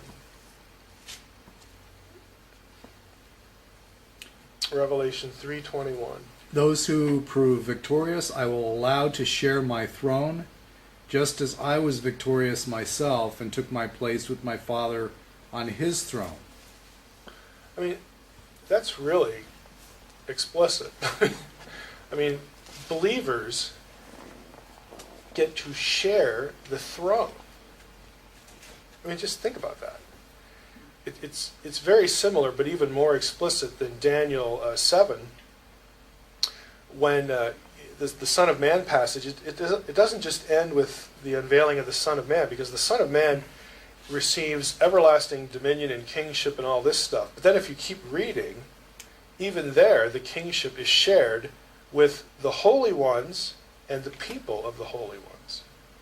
You get both sides. You get both councils, as it were, two parts of the same council structure. But it's shared dominion, and you have the same echo here. Here he's speaking specifically to believers. This is the one where we get set over the nations. Well, who are over the nations now? Who are the whose dominion are they? Well, it's the sons of God that are being displaced. They're being replaced with the sons of God who are in Christ, which are us. So again, it's this shifting. And again, Psalm 82 has that judgment element in it, Daniel 7. 1 Corinthians 6 is one you're probably aware of. This is Paul needs to address the fact that Christians are going to civil authorities against one another. They're taking each other to court, that sort of thing. And Paul says, why are you doing this? You should be taking care of this among yourselves. And then he sort of has this throwaway line. Don't you know that you will rule over angels? Mm-hmm. Okay, if you think of the council structure, Godhead, sons of God, and then down here are the angels. Okay, this is us. We're the middle tier. the ones who inherit the nations, the rulership status. We are above, the angels. It's an oblique reference, again, to a hierarchical relationship, and one that we're inserted into by virtue of the comment. So, it seems like sort of a throwaway statement, but again, it points to joint administration of things, and we have a position, of very real authority, and in the new heaven and new earth and all that stuff. So, moving along, globalizing Eden. The day of the Lord. This is a link again. That one was for me. I'm not going to go to generate the search in my software. Basically, the phrase or closely related expressions occur over 200 times, or nearly 200 times in the prophets. And you have phrases like on that day, or in the latter days, something like that. And the day of the Lord has certain elements: judgment of the nations, judgment of God's people, but that isn't the eschatological view. What I mean here is this phrase will be used in various passages that are not speaking of end times. They're speaking of some other event, because the day of the Lord is a phrase that's associated with punishment of enemies or judgment. But when in the eschatological passages in the Old Testament, this element is not present. And why would that be? Well, because judgment for sin has already taken place. The cross, again, the intersection of these ideas. So we have judgment of the nations and future deliverance in the eschatological passages. Paul refers to the day of the Lord, and the context indicates he's thinking of the coming of Jesus in these passages. So, again, this isn't an evidence for or against any particular view of eschatology. I just want you to realize that in Paul's mind, the day of the Lord, the final day of the Lord, is connected with the return of Christ. Now, if you don't believe in a rapture, you think, well, that's easy. The Lord comes back and then we have Armageddon. Well, those two things happen in conjunction with each other. That's right. But, if you take the pre-trib position, this doesn't really contradict it either. It's just an easier fit in the one. 2 Timothy 1:12 uses the term that day to designate a future time when Christians will be rewarded. So I picked these two because they show both elements. There's judgment and there's reward. Again, it follows the typical pattern you would expect with Day of the Lord. Now, another part of the Day of the Lord is the eschatologization of chaos imagery. In other words, the use of chaos imagery in association with end times. And probably the best passage for that is Isaiah 27:1. In that day, the Lord with his hard and great and strong sword will punish Leviathan, the twisting serpent, Leviathan, the crooked serpent, and he will slay the dragon that is in the sea. Leviathan's final destruction will thus coincide with the eschatological restoration of Israel. If you read after verse 1, verses 2 and following, this is what you read about: the restoration of Israel. Now the question for us is, does that mean national Israel? Or does that mean, the church? Well, if the day of the Lord is in conjunction with the return of Christ, it's probably best to take this as this is just me talking. It's probably best to take that as referring to the establishment, the consummation of the kingdom. And that is circumcision neutral. That's global. It's not just the church. It's not national Israel. It's everything. So, again, I don't think you can use this for or against any particular view. But what I really want to highlight is this language again. This verse shows that Leviathan, chaos, was not dead in Genesis. He's dead here. Can't be dead if the Lord needs to slay him here. Okay. And again, it's not an actual creature or critter. The idea is that in Genesis, even when God says it's very good, there's still that untamed thing going on. There's still that untamed element. In the future, that's gone. That's dealt with.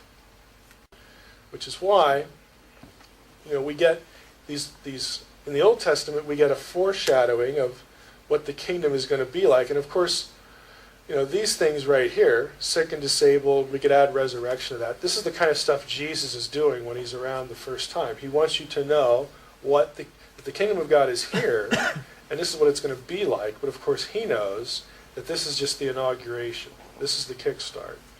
But it's messaging as far as this is what kingdom life is like. There's full health. There's no death. All this language, again, these are all passages in the prophets, that the land will be supernaturally abundant. It's Eden. Okay, of course it'll be supernaturally abundant. That's what Eden was like. Peace throughout all creation, no conflict, and again, all nations will know that Yahweh is God. Again, the nations are repossessed. So again, the familiar themes. So in Revelation 21:1, it should be no surprise that when we get to the end of Revelation, we see that the sea was no more. And of course it's no more, because now creation is perfected. And we have the tree of life, again, Edenic imagery here. Zechariah 14 describes the dark side. I'll make that a separate topic. The final battle that precedes this, so the negative side, or not the negative, I look at it as a positive because evil gets what's coming to it. But the violent side is probably a better way to say it. The violent side of the day of the Lord concerns this final battle. Now I want to spend a little bit of time here because I'm going to lead to something that I did not share last year that I think is kind of cool in terms of an Armageddon Divine Council link. Zechariah 14 is a famous passage that anybody who studies prophecy has run into this one. I will gather all the nations against Jerusalem to battle. The city shall be taken, houses plundered, women raped, and all this kind of stuff. Then the Lord will go out and fight against those nations as when he fights on the day of battle. On that day his feet shall stand on the Mount of Olives, and we just read that passage. So this is, again, a future, an eschatological conflict and battle that's described here. Zechariah 12, we have the siege of Jerusalem will also be against Judah. On that day I will make Jerusalem a heavy stone for all the peoples. All who lift it will surely hurt themselves, and all the nations of the earth will gather against it. Start seeing familiar patterns. Jerusalem under siege, the nations gathered against it. Okay, then the Lord intervenes, protect the inhabitants of Jerusalem, and the nations that gather against Jerusalem are punished. Anybody who does eschatology is going to look at Zechariah 14, Zechariah 12 as describing, Armageddon, some sort of final conflict, final battle. And same thing for Joel 3. Let the nations stir themselves up and come up to the valley of Jehoshaphat, which is in this passage not really defined. In fact, in no passage is it explicitly defined what this valley is. There I will sit to judge all the nations. Put in this sickle, the harvest is ripe. Okay. We get this language in Revelation, obviously. Sources like Josephus and contemporary geographers tell us that the Jehoshaphat Valley was the Kidron Valley just east of Jerusalem. Now, I'm telling you this for a reason. Because we have some issues to think about. If we take all those passages together of a final battle at the day of Yahweh, we need to sort of consider them in light of Armageddon in Revelation 16. Is it going to be a coherent picture? And the above alignment illustrates that Revelation cannot be understood in linear chronological terms. Okay, that part isn't clear to you, but I'm going to show you something that at least Revelation, at least in part, listen to my wording, I'm not endorsing that all of it is repeated cycles, but there are some places where it's pretty hard to deny that's going on. And I'm going to show you 2 or 3 places in particular. And I'm going to compare these Old Testament passages we just looked at from Zechariah and Joel, and we're going to look at Revelation 16 with Armageddon, and you're going to see that there's some cycling going on. And we'll talk about the term too.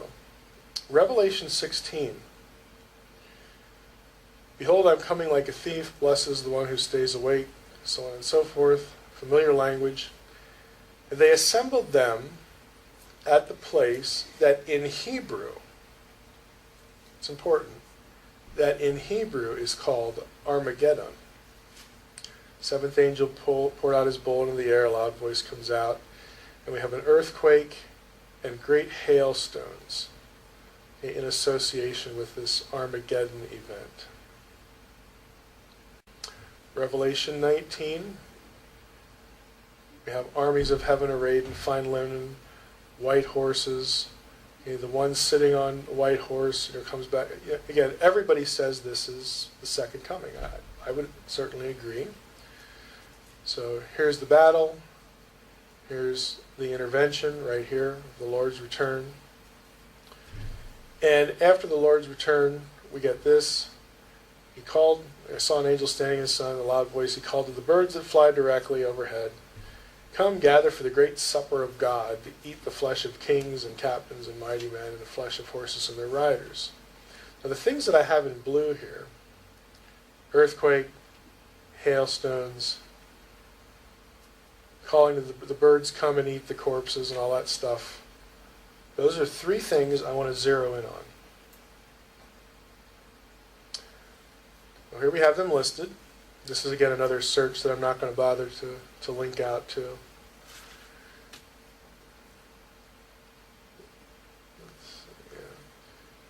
These three things are present in these three references. Does anybody know what these references are? What happens in Ezekiel 38 and 39?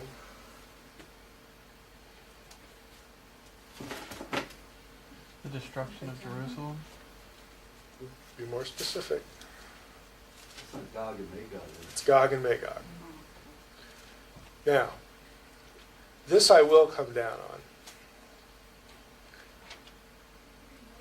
These three elements that I just showed you, they're all associated with the Armageddon passage. Jesus comes on the white horse to end that battle. Okay? There's no way, okay, if these three elements just so happen to be in here, drawn from here, and there's more to it than this, but I'm stopping here for a reason.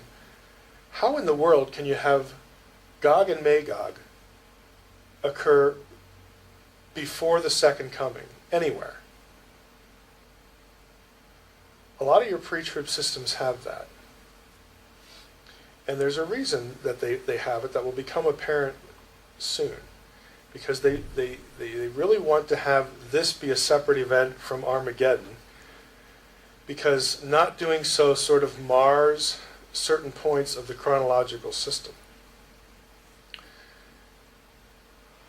I'll leave it at that. But know this observation. By the way, the birds eating the flesh, is really rare. Okay, that's really not a common phrase. And so it's really sort of a telltale sign that we're creating a link between this and Revelation where this occurs, and it does not occur prior to a rapture or something like that. It just doesn't. I mean, even if you take a rapture and a 7-year tribulation, I know some systems that have Gog and Magog occurring before the rapture. I can't conceive of how you get there.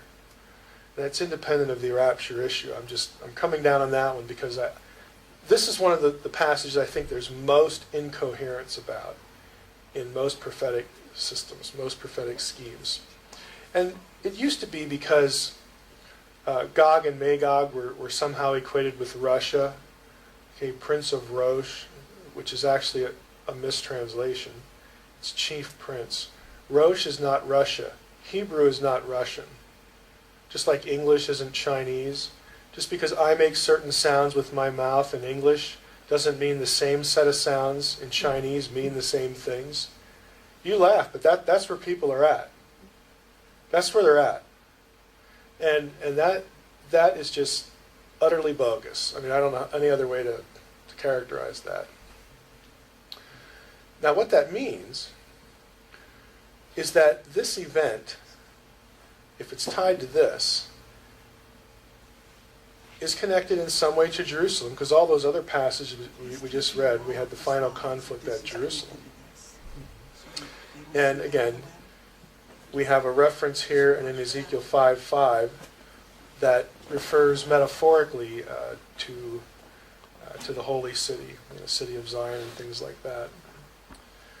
So here's the question. If we have these Armageddon descriptions, and we have this connection over here, and we have this connection to Jerusalem in here and in all those other passages, shouldn't Armageddon happen at Jerusalem?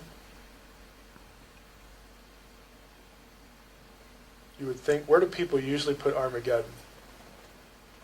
Megiddo? Megiddo.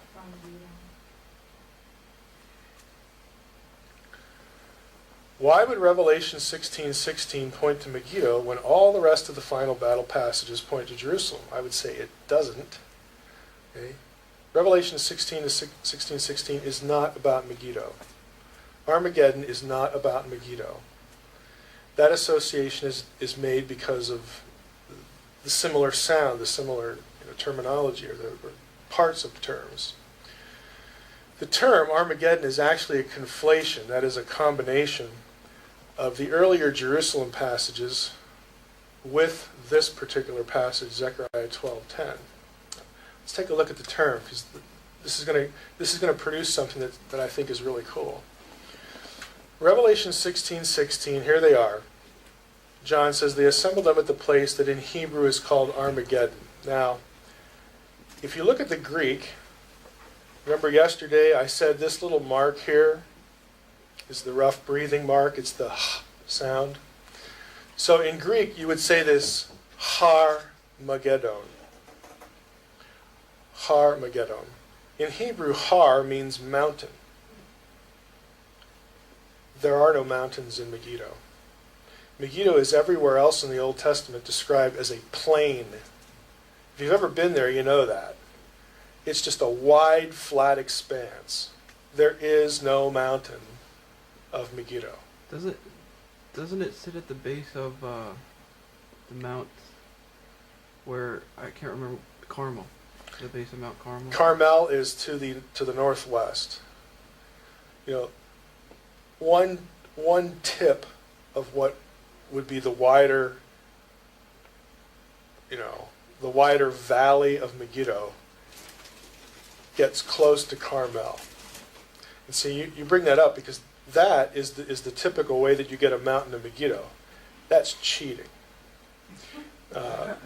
Because people somehow desperately want this at Megiddo. And I say desperately, that's a little bit of an overstatement. They feel compelled because they don't know better, so that there's not a contradiction in the Bible. They have to have some justification for Megiddo being the location. Is it a staging point?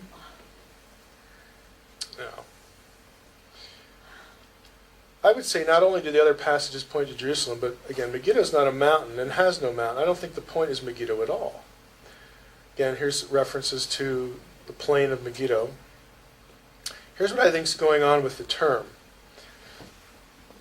What John does many times is we had this yesterday when I had a little chart on Revelation about how John will take different parts of passages, typically in Daniel, and then he'll combine them, in one image. We saw it, like with the beast. The beast in Revelation 13 actually has elements of the beast in both Daniel 2 and 7, and John merges them all together and makes a nice little ball of it. John does that elsewhere with prophetic passages in other places, and this is one of them. Zechariah 12:11 is unique in that it's the only time Megiddo is spelled with an N at the end. It's Megiddon. And so the end element becomes important. It's an archaic, odd spelling. It means that Jerusalem, because elsewhere in Zechariah, he's talking about Jerusalem. Why don't we go back to Zechariah 12? I'll show you what I mean here. I think I have it here. There we go. Oh, I cut it off at 10. Yeah, somebody go to Zechariah 12. Verse 11. Of course, I may have it here too. Oh, here I have it. Sorry about that. I will pour out on the house of David and the inhabitants of Jerusalem a spirit of grace and pleas for mercy, so that when they look on me, on him whom they have pierced, they shall mourn for him as one mourns for an only child, and weep bitterly over him as one weeps over his firstborn. On that day, the mourning in Jerusalem will be as great as the mourning for Hadad Rimmon in the plain of Megiddo. This refers to a different event back in the Old Testament. Actually, Hadad Rimmon was a place notorious for child sacrifice, and so as great as the mourning was there, it'll be when all this happens in Jerusalem. People are going to be just as sad, just as bitterly sad as people were when this sort of stuff happened in the plain of Megiddo in ancient times. I'm using the English translation here. What happens here is that Jerusalem is the point. Zechariah is being consistent with all the other passages. When the Lord comes back and they look on him whom they've pierced, he comes to Jerusalem. This is where he stops the battle. But what John does is John knows this, and he's going to cryptically both hide and tell you something about the event. He's going to take the last two letters of Megiddo, the D and the N, and he's going to add them to the word har.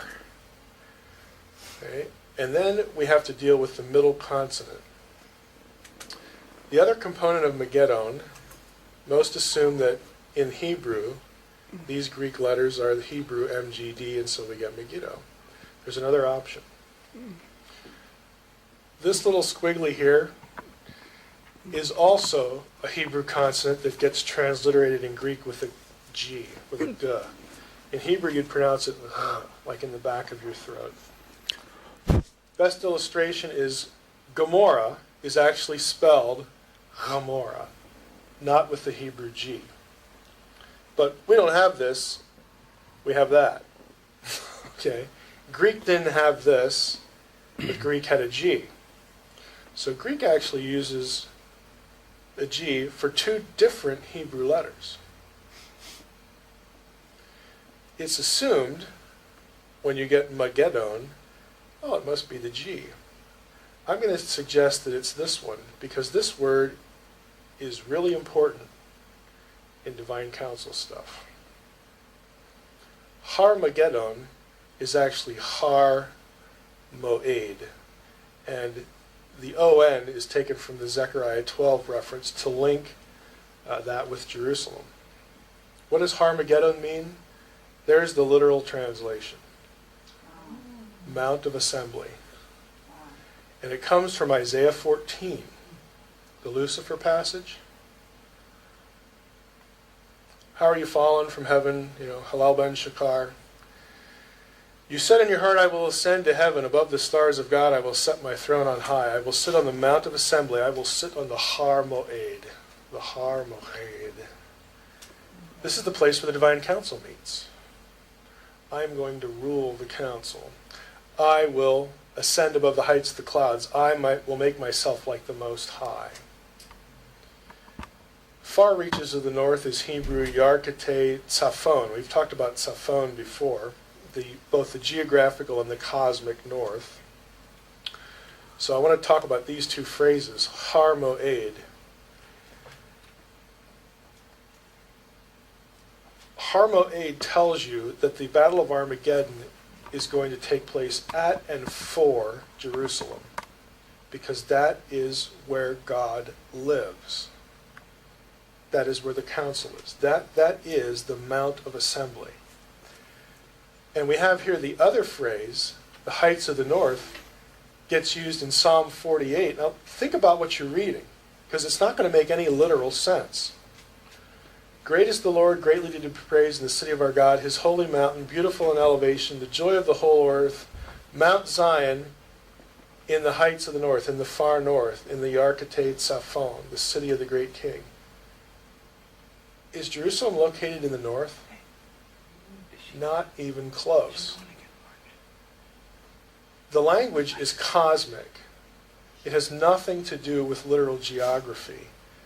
Mount Zion was perceived as the cosmic dwelling place, meeting place, headquarters of God and his council. And so when John's telling you that the enemies are going to be gathered at a place called Har Magedon, he's talking about Jerusalem. But you only know that if you know what the Har Moed is.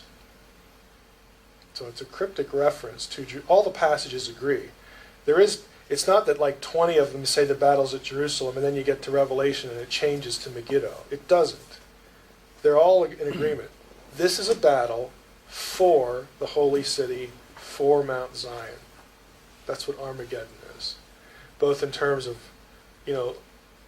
people, human conflict, warfare, and, you get a sense that this is a war between gods and men. I mean, this is like for all the marbles in both the earthly plane and the non-earthly plane. There's that much significance attached to this event. This is the final battle. So implications would be, you go back, we have these elements here, they match in Ezekiel, we have them here in the New Testament. And guess where else you have them? You have a reference to Gog and Magog in Revelation 20. You know why this is weird? Because it's after the 1,000 years. Well, no, wait a minute. I thought Armageddon is before the 1,000 years. It is. This is usually, this correlation, Gog and Magog, because Gog and Magog stuff happened 3 chapters earlier, and here it's happening after. This is taken by most scholars as showing that Revelation cannot here be read chronologically. It's this repetitive idea. But I know people who hold so tenaciously to the 1,000-year idea. And again, I don't deny an earthly kingdom. I think you know that by now. But they hold so tenaciously to a linear reading of Revelation and a 1,000-year kingdom, strictly 1,000 years, that they just literally arbitrarily say this must be a different Gog and Magog other than the one in the Old Testament. That is really forced. That is a cart before the horse approach. That's saying, I want my system so badly, I'm just going to say it can't mean what it meant it can't refer to what it is in the Old Testament. It has to be something entirely new to save the system. I actually had a student email me one time about this and ask me if there was a disagreement in manuscripts. Is there something wrong with the text here? And my answer was no. Instead of asking yourself, is there something wrong with the New Testament, you ought to be asking yourself, is there something wrong with my system? Okay, but a lot of people don't.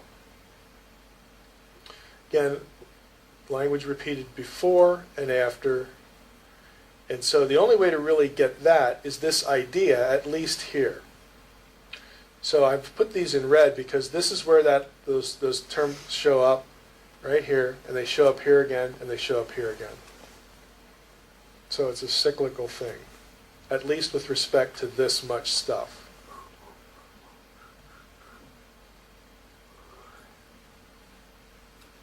Foe from the north. Let's stop there and get the question.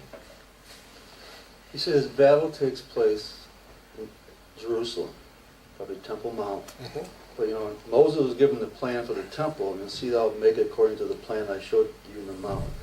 A heavenly temple, an earthly temple, the new Jerusalem coming down, an earthly Jerusalem, a heavenly Jerusalem. So if this is going to be on earth. It's on earth, but it has ramifications for both control of the unseen world and domination of the earth. It's the heavyweight title match. Okay, who gets to be called king, and who is the king? Who rules the earth and the unseen realm, and who doesn't?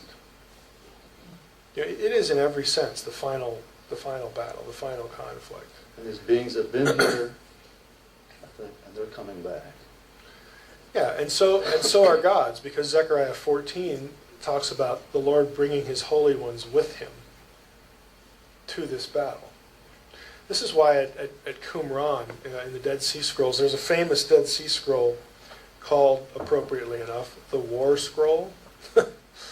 And it spells out the writers, living in the 2nd or 1st century BC, their conception of the final battle. And they literally have a war, literally, between gods and men, where they're like both on planet duking it out over Jerusalem.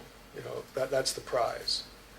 So it was very much, in their consciousness. And there are other passages that associate the divine council and a call for war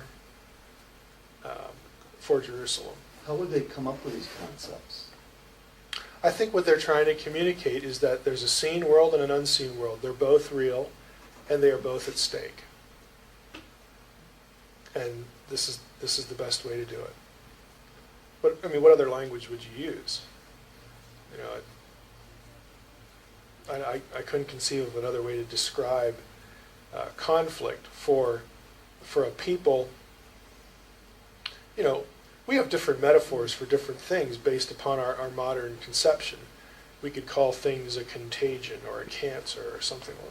That's not going to work with them because they don't know what those things are. They do know what battles are. They do know what warfare is. They know what killing and life and death are.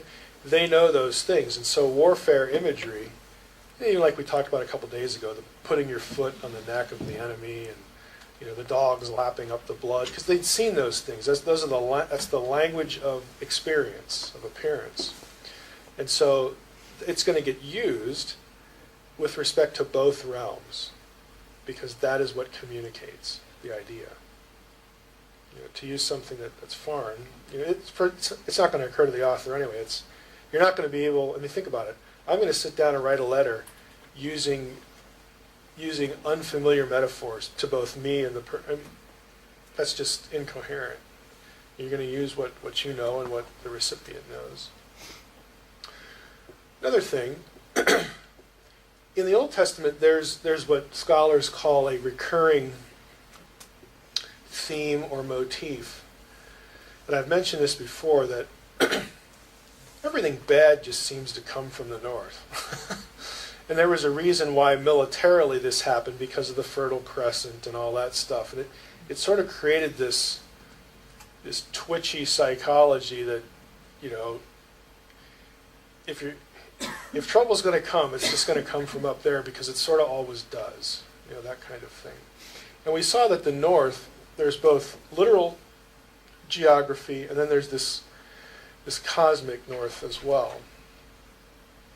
Revelation will also often portray the final enemy as Babylon.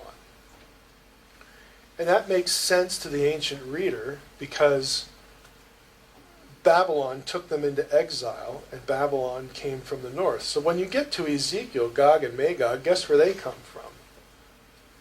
The far portions of the north. Where does Antiochus come from?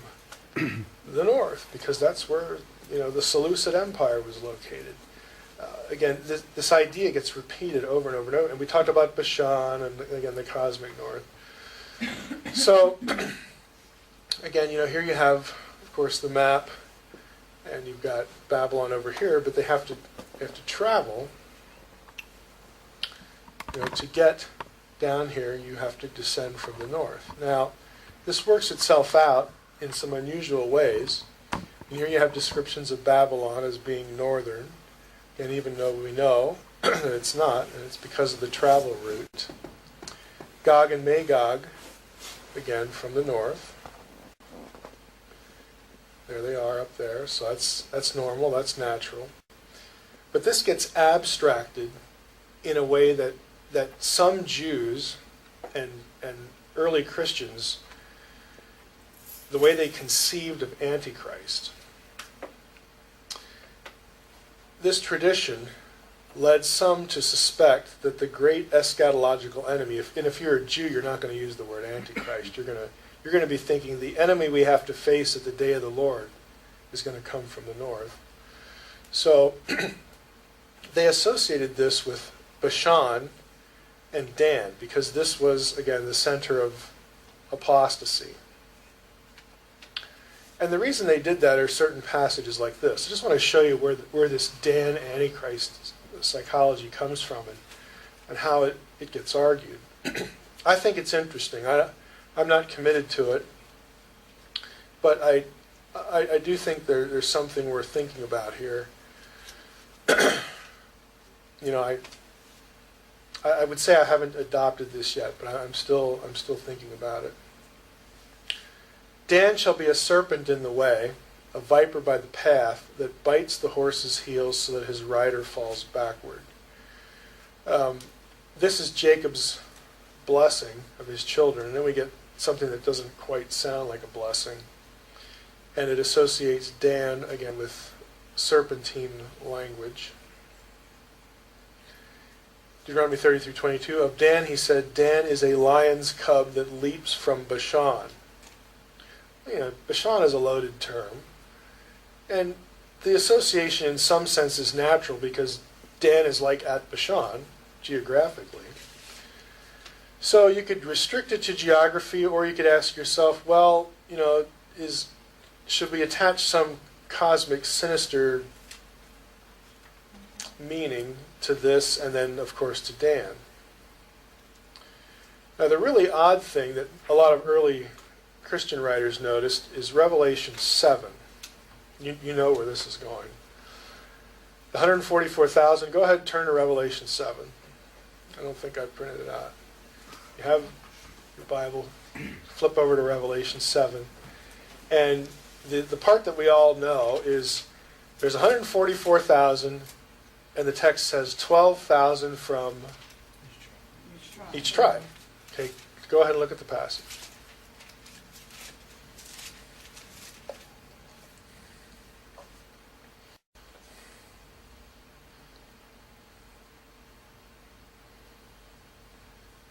Just read through it, 8 verses. Tell me if you notice something.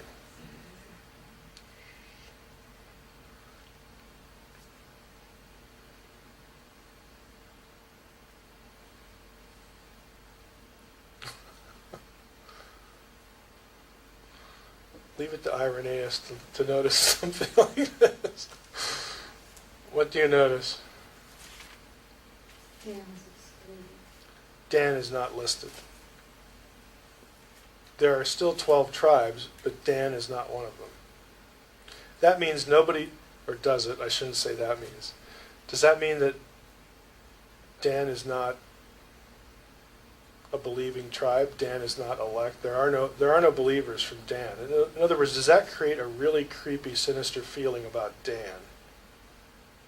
Well, for some early Christians it did. Because they noticed that, and then they went back to these Old Testament passages, and it's like Bashan, serpent, what happened to Dan in Revelation 7? Like, why is Dan excluded? Now, we don't get a listing of the tribes for the gates of the new city, the New Jerusalem. So we can't explicitly say that Dan is excluded there. But if you take the reference to the 12 tribes there as the same 12 tribes here, Dan is also not part of the holy city. It's just kind of weird. Now, if you take this northern model at face value, and we could throw in Dan here if you want. Again, I'm just showing you that this is there. You could put down here tribe of Dan. Okay. But the problem is, though, that Antiochus was a Gentile. I'll say this.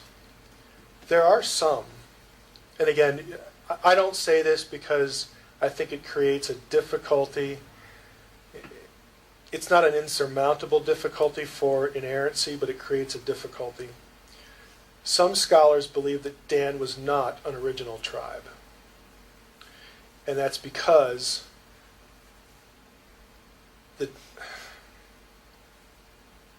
there are certain things about Danite. First of all, the Danites give up their inheritance and they migrate north. There are also certain issues with place names associated with Danite places and cities that are not Semitic. In and of itself, that doesn't mean much because lots of people, lived in Canaan. But some people wonder if the Danites are not related to and perhaps the same as the Danunians, who were one of the sea peoples, of which the Philistines were one. And then if you do that, then you got the association of the Philistines with guess who? The Rephaim. And so some people think that that's another strand, another reason to exclude Dan. That there's just something wrong with Dan. They're a bad presence that is essentially an infiltration.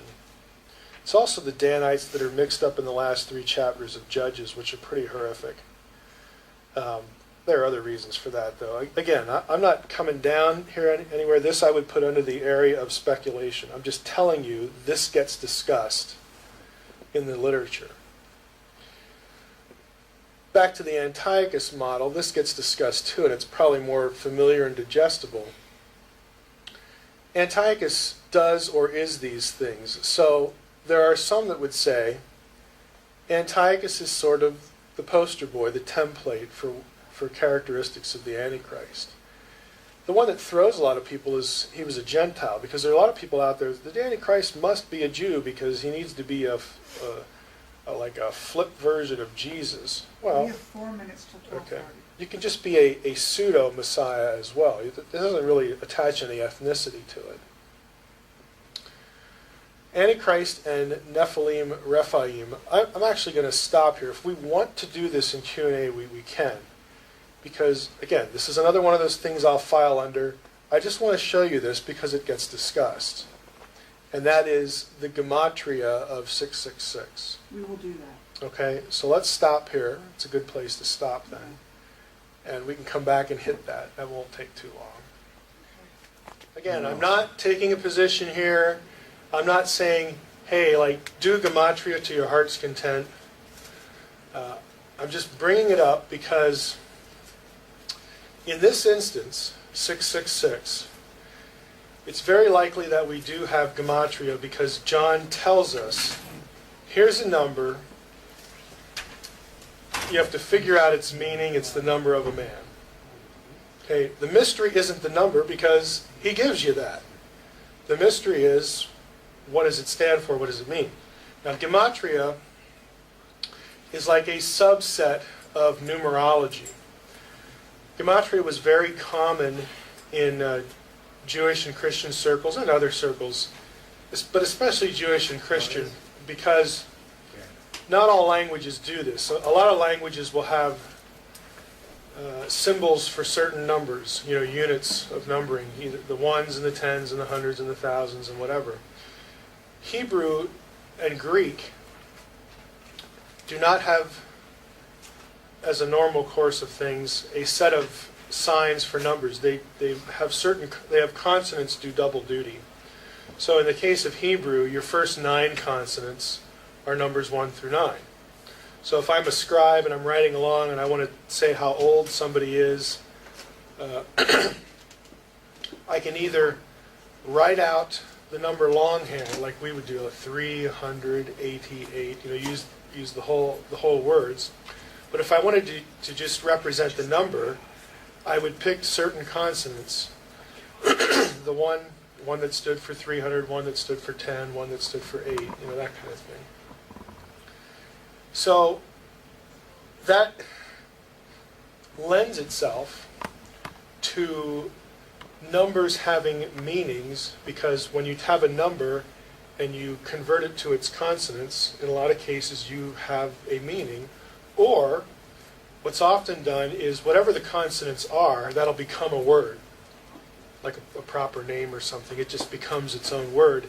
And then that word, that new word put into the language will stand for that number. People will just memorize it that way. So in this case, there are scholars who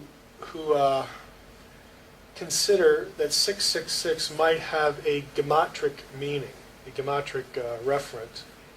So with that preface, we have here 666. Now this number in both Jewish and again Christian circles was considered inferior to God because John said it was human, and also because the addition of the number, again I'm going to limit this to the Greek stuff primarily because Revelation is written in Greek.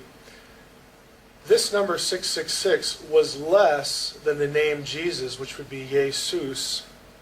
When you plug the numbers in for that equaled 888. And so that's why Jesus is known in certain texts as the fullness of the Ogdod. The Ogdod is a word for 8, and he's the fullness of eights, because his number means 888. You know, so some of these titles for Jesus and other biblical characters that have these weird, like, what in the world are they talking about? Well, in a lot of cases they're talking about the number that their name turns into. It's like a shorthand. So 666 was less than Jesus, so it's inferior to Christ, and also because it's a number of a man, and Christ is the God-man, so that puts him above. And so the beast could be viewed, certainly as a man and also as a pseudo-Christ, because there's a relationship between the 3 6s and the 3 8s that I'll show you in a moment. And so somehow the two identities, the two names are linked, one being superior to the other. We're not going to do anything with Jesus Christos, not much anyway. You take those two words and put them into their numbers, and that number is 1480.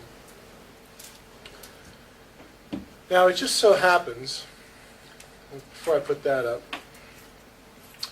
that in Jewish and Greek esoteric tradition and numerology, they believe that each celestial body, and they would use the word planets, and they would include the sun in the planets because, again, they had a geocentric view of the universe. So the sun was just another one of these things that orbit, around the earth.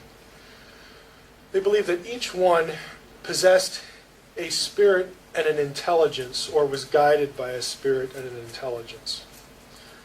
This goes back to the really old belief that celestial bodies were living beings because they moved.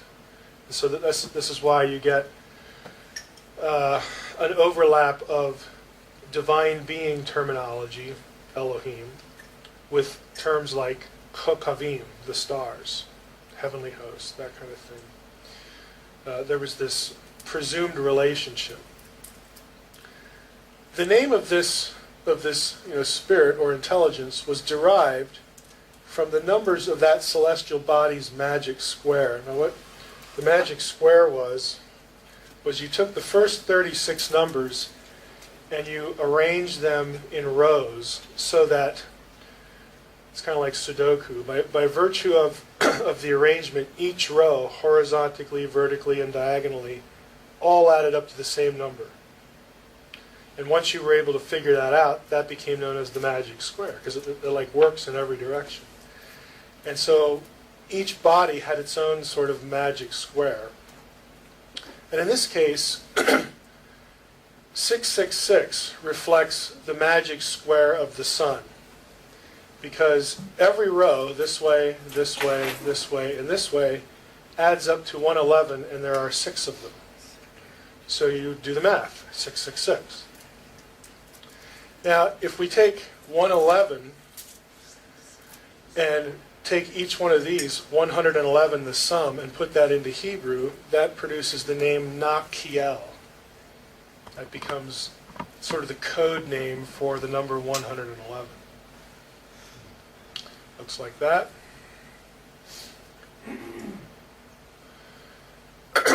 I've excerpted a little bit from this book, Jesus Christ, Son of God, Ancient Cosmology and Early Christian Symbolism. I do not recommend this book for baby Christians. Fiedler is a Gnostic. Okay? He's a scholar, he has a PhD. He's in some other, I can't remember what field it is, but he's a Gnostic. And so it would be very easy to dive into this book and come out thinking all sorts of weird kinds of thoughts. Okay, but nevertheless, he has a really good handle on early Christian symbolism, because that's kind of what Gnostics do. And I want you to notice some of the commentary. Number 666, again, the magic square of the sun, and he talks about the grid here. The value of the entire square is therefore 666. And he talks about Nachiel. There's a thing called, that the intelligence of the sun is Nachiel. The spirit of the sun is Sorath. Okay, it has a different spelling. So you get these two names that are associated with the sun. 888, of course, Jesus was the S-O-N and the S-U-N of early Christians. In fact, in early Christian, in any sort of astro-theological stuff, because Yahweh in the Old Testament is referred to as the sun, those sun and shield passages. And that would be because it's the biggest, brightest celestial body. And if we assume all the celestial bodies are actually, like living entities or powered by them, his is the biggest. Again, it's just very simple logic, simple analogy. And so Jesus replaces that for the early church because he is the God-man. Let's go over here. Again, 888, the plenitude of the Ogdoads and that sort of thing. Now, he gets into here about the stoicheia, which naturally relates to this. But I want to focus on, let's see here. The name Jesus, 888, is a perfect name encompassing the whole of creation and is reflected in the perfection of the 24 letters of the classical Greek alphabet, which numerically contains 8 letters denoting hundreds, 8 denoting tens, 8 denoting the ones, the units. And so to the Greeks, that 888 was special for that reason. Jesus is therefore Alpha and Omega because it's the first letter of the Greek alphabet and the last. And the fact that you can divide the 24 letters into 3 precise units of 8, 888 again, Alpha, Omega, 888. If you actually take Alpha and Omega, though, that number is 801. And this is, I mentioned this yesterday about the dove, Peristera. If you plug in the numbers here, it's 801. So a lot of people think that's why we have the dove image in the baptism passage. And then there's also the Noah, the Nuach rest connection. But it's another way of saying this is the Alpha and Omega. One more thing here, I think 1 or 2 more slides. Yeah, 2 more. So this is the magic square of the sun. If we take the numbers, this diagonal and this diagonal, which is the sign of what? This is the letter Chi, the first word in Christos, which became a cross symbol. Okay, if you add these, you get 2 rows of 111, that's 222, added to 666 equal 888. And so this became symbology for the superiority of Christ over whoever bears the number of the beast. Okay, again, it's just a way to cryptically telegraph where you're at theologically. Jesus is the superior number. This other number is inferior. He's a pseudo-Christ. Now, all this goes in interesting places. I threw this in because some of you might, symbols might be important depending on, again, what you're doing, what you're working with. But there are a whole bunch of these, and I want to show you this one. Nachiel, again, is this 111. And so, again, in terms of Hebrew gematria, here are your numerical values for the name. And it just so happens that if you take the zeros off, at least to the 50, you have the 5, and there's the 10, the 20, the 3, and the 1. People who did gematria would play with the square like this, and then when they had a configuration of numbers that made sense to them in a reconstruction, they would connect them with lines, and then the symbol became the code for the number and the code for the name. So there are just hundreds of these, because that's what they're doing. So you might come across a symbol. I don't have a big collection of these, but Fiddler's book has several of them, but it's not hard to find, sort of an assembly of these. So if you're coming across symbols, I might be able to find something interesting for you. What's the connection? What Greco-Roman deity was associated with the sun as the ruler of other deities? That would be Zeus. What was Zeus's parentage? What was he? Oh, come on, give me your cursor here.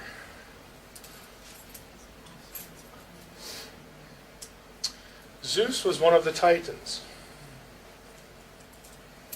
And I've colorized some things in DDD for you. Just go through this.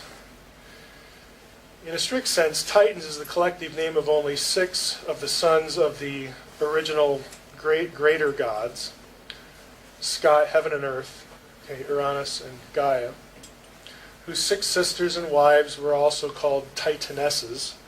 Most important couple was Kronos and Rhea, who became parents of Zeus. The Greek name Titans occurs in the geographical name Valley of the Titans in the Septuagint.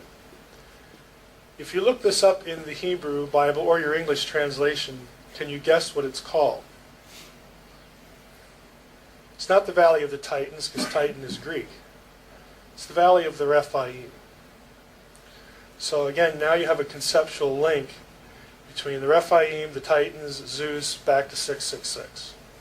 This is what Irenaeus was tracking on. When Irenaeus, I have just a little bit of this, a word play on Titanos in the facade as part of the story.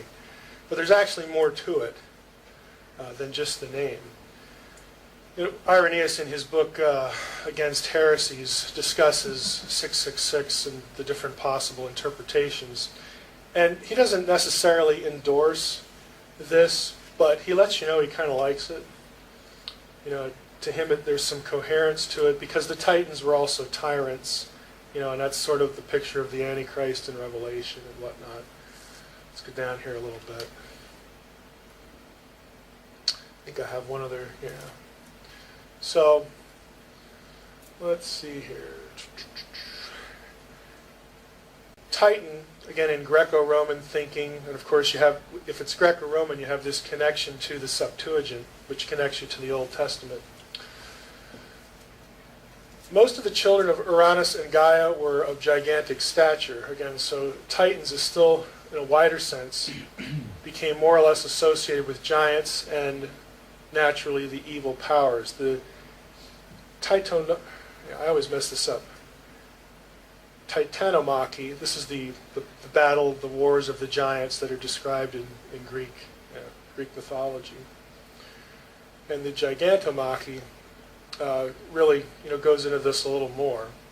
And so down here you have this reference to the Valley of the Rephaim, the Valley of the Giants, and sometimes you'll actually have the word transliterated in the Septuagint, or just as giant. And of course this goes into stuff we know about the sons of God and whatnot. And he says down here, the name is not found as such in the writings of the New Testament, but may be hidden in the 666, in the number of the beast, so on and so forth. Again, there's the math equivalent. So I wanted you to see that, so that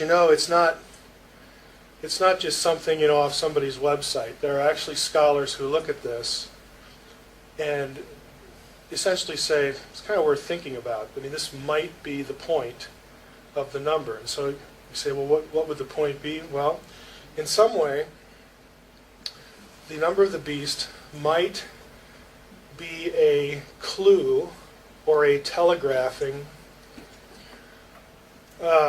some sort of foreboding that whoever the Antichrist figure is, there is some connection between him and the Rephaim and or, again, Nephilim or something like that. There might be some association. Now, beyond that, you don't really know what the association is. Again, in Irenaeus' view, it referred to at least being a tyrant, but it brings up the question of this sort of quasi-divine nature.